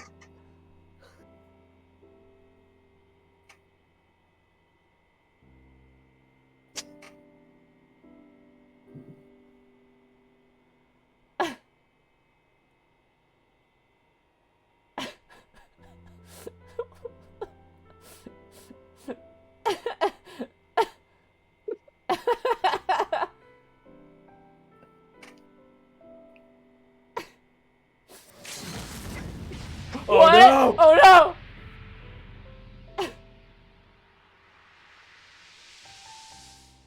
no! Get lariated, idiot!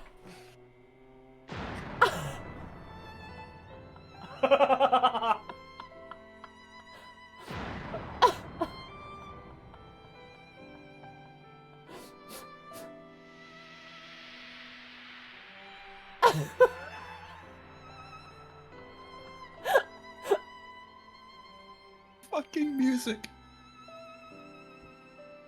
You can die happy now.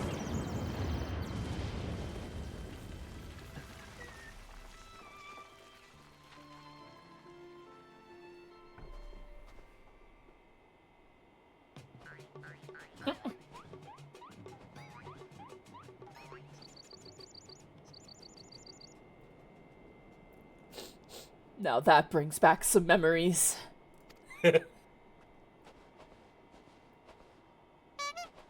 Papa Hildy? Oh dear, who could have done such a thing?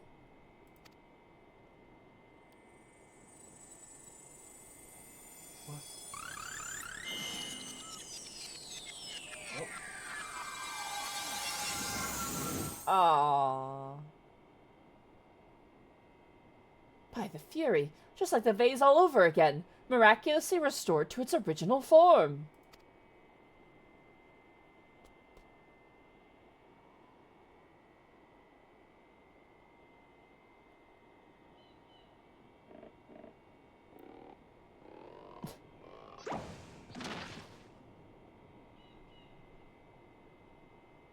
Gigi, my boy, upon further consideration, I believe that this body may suit you best. It is, how shall I put this, more manageable. And much more adorable.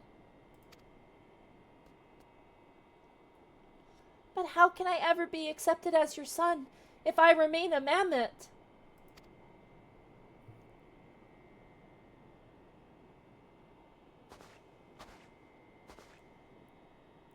Is that what has been troubling you all this time? But why didn't you say so?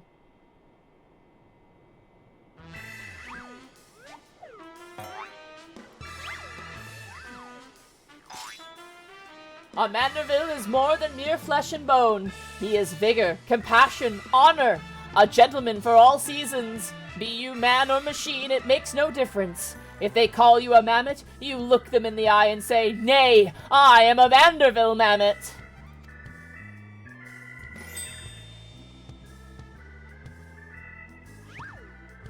Yes! Yeah. Do it! Yeah! Yeah!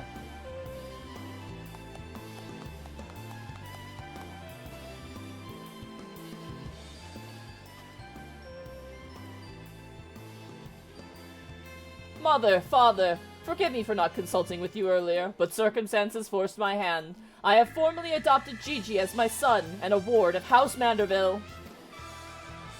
Ye gods! I knew ye was fond of the mammoth, but did you hear that, woman? Our son's gone and got himself a son!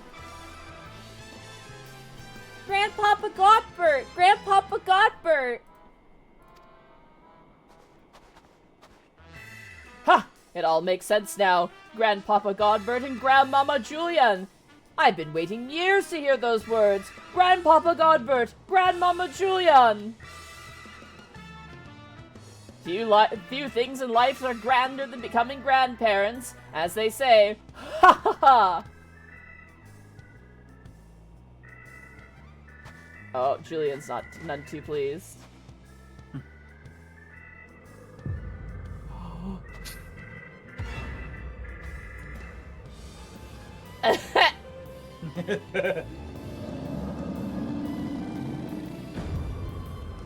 And what's so bloody grand about it?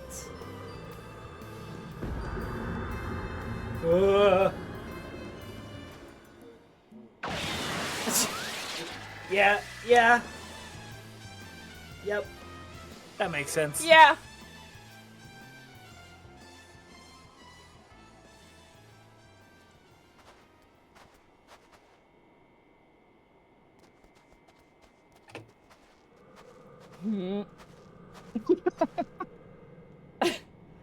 I'll not be made grandmother to a bloody buggering mammoth. It's past time I beat some sense into my beloved boy. Why can warriors not have that? Fury, take me. I'd heard the tales of dark nights before, but no, it couldn't be. No, I think it was something far worse. Heretical. Like as not, but rules be damned. I'm not risking my life to find out. For Yeah. once, we can agree on something. Yeah, let's agree here. on that one.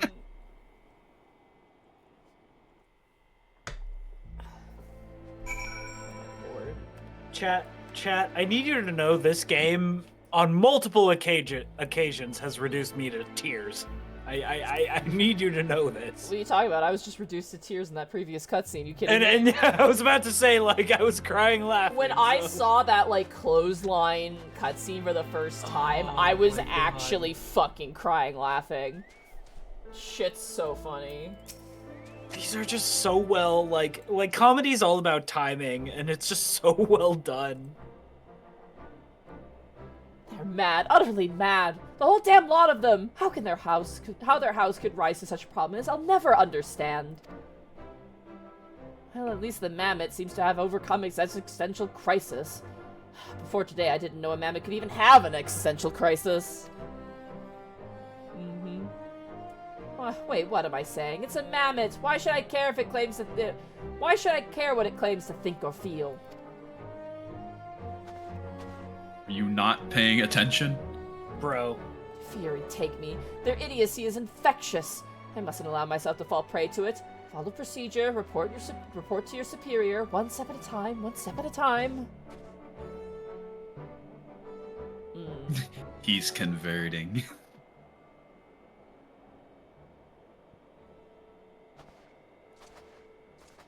Oh shit. Ability.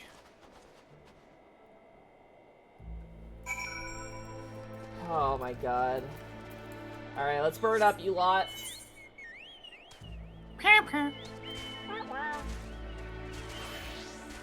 Let us ride. This way. Find the road. It's like, yeah, we can find the road like right over here. Perfect. Get on the road, everybody. Let's go.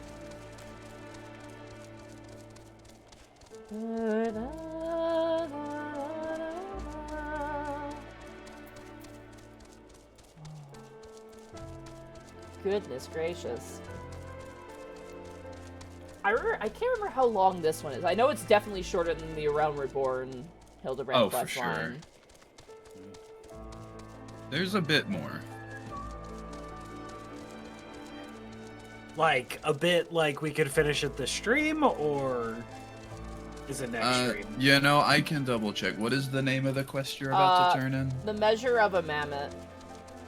If you wouldn't mind, I'd appreciate that, because it's been a while since I've done this, so... But what is a mammoth? No, we're not finishing in this stream. I know it gets longer, but... Oh, okay. I'm just wondering if we should stop Where here. we are about halfway done. Okay, so this Oh, will probably be wow. where we stop then. Oh, man. I will stretch, thank you. And I will use my water. I drank all my water. So, There are 8 quests total, and I've done, what, 4 of them? yeah, this is the 4th. Yeah, so we're right at halfway. So yeah, this would be a perfect place to stop. God, I love this quest line though. Oh my lord.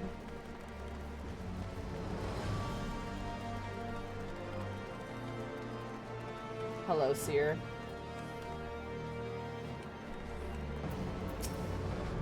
Right then, my superiors, having been informed of the mammoth's adoption by House Manderville, has witnessed by House Fortance, proceeded to take me to the task for my gross mishandling of my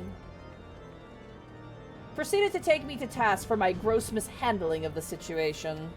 They remain convinced that the mammoth is the product of heretical machinations and have commanded me to redouble my efforts to prove this incontroversial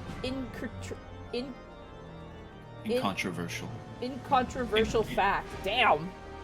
Controvertible, I guess. But whatever. Whatever. Long word. That may prove problematic, however, as Gigi seems to have forsaken his quest to recover his memories and thrown himself wholly into his new life as a Manderville mammoth, casting about any hint of a case alongside his doting father. In any case, though, I do not share my superior's conviction. I think it's safe to say that there is something exceedingly unusual about that mammoth. You saw with your own eyes how effortlessly it restored that vase, and itself, to its original form. Reconstructive magics are not particularly rare, but his are unlike any I've ever seen before.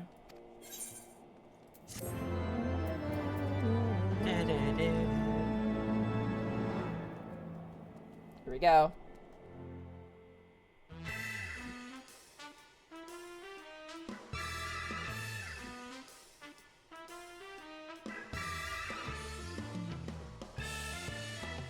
There's another... Oh my god!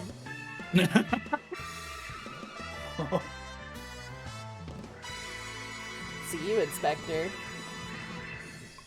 Oh my goodness. This game's amazing. Game's fucking amazing. Alright, we're gonna stop it here. Let's head back up to the Forgotten Night, shall we?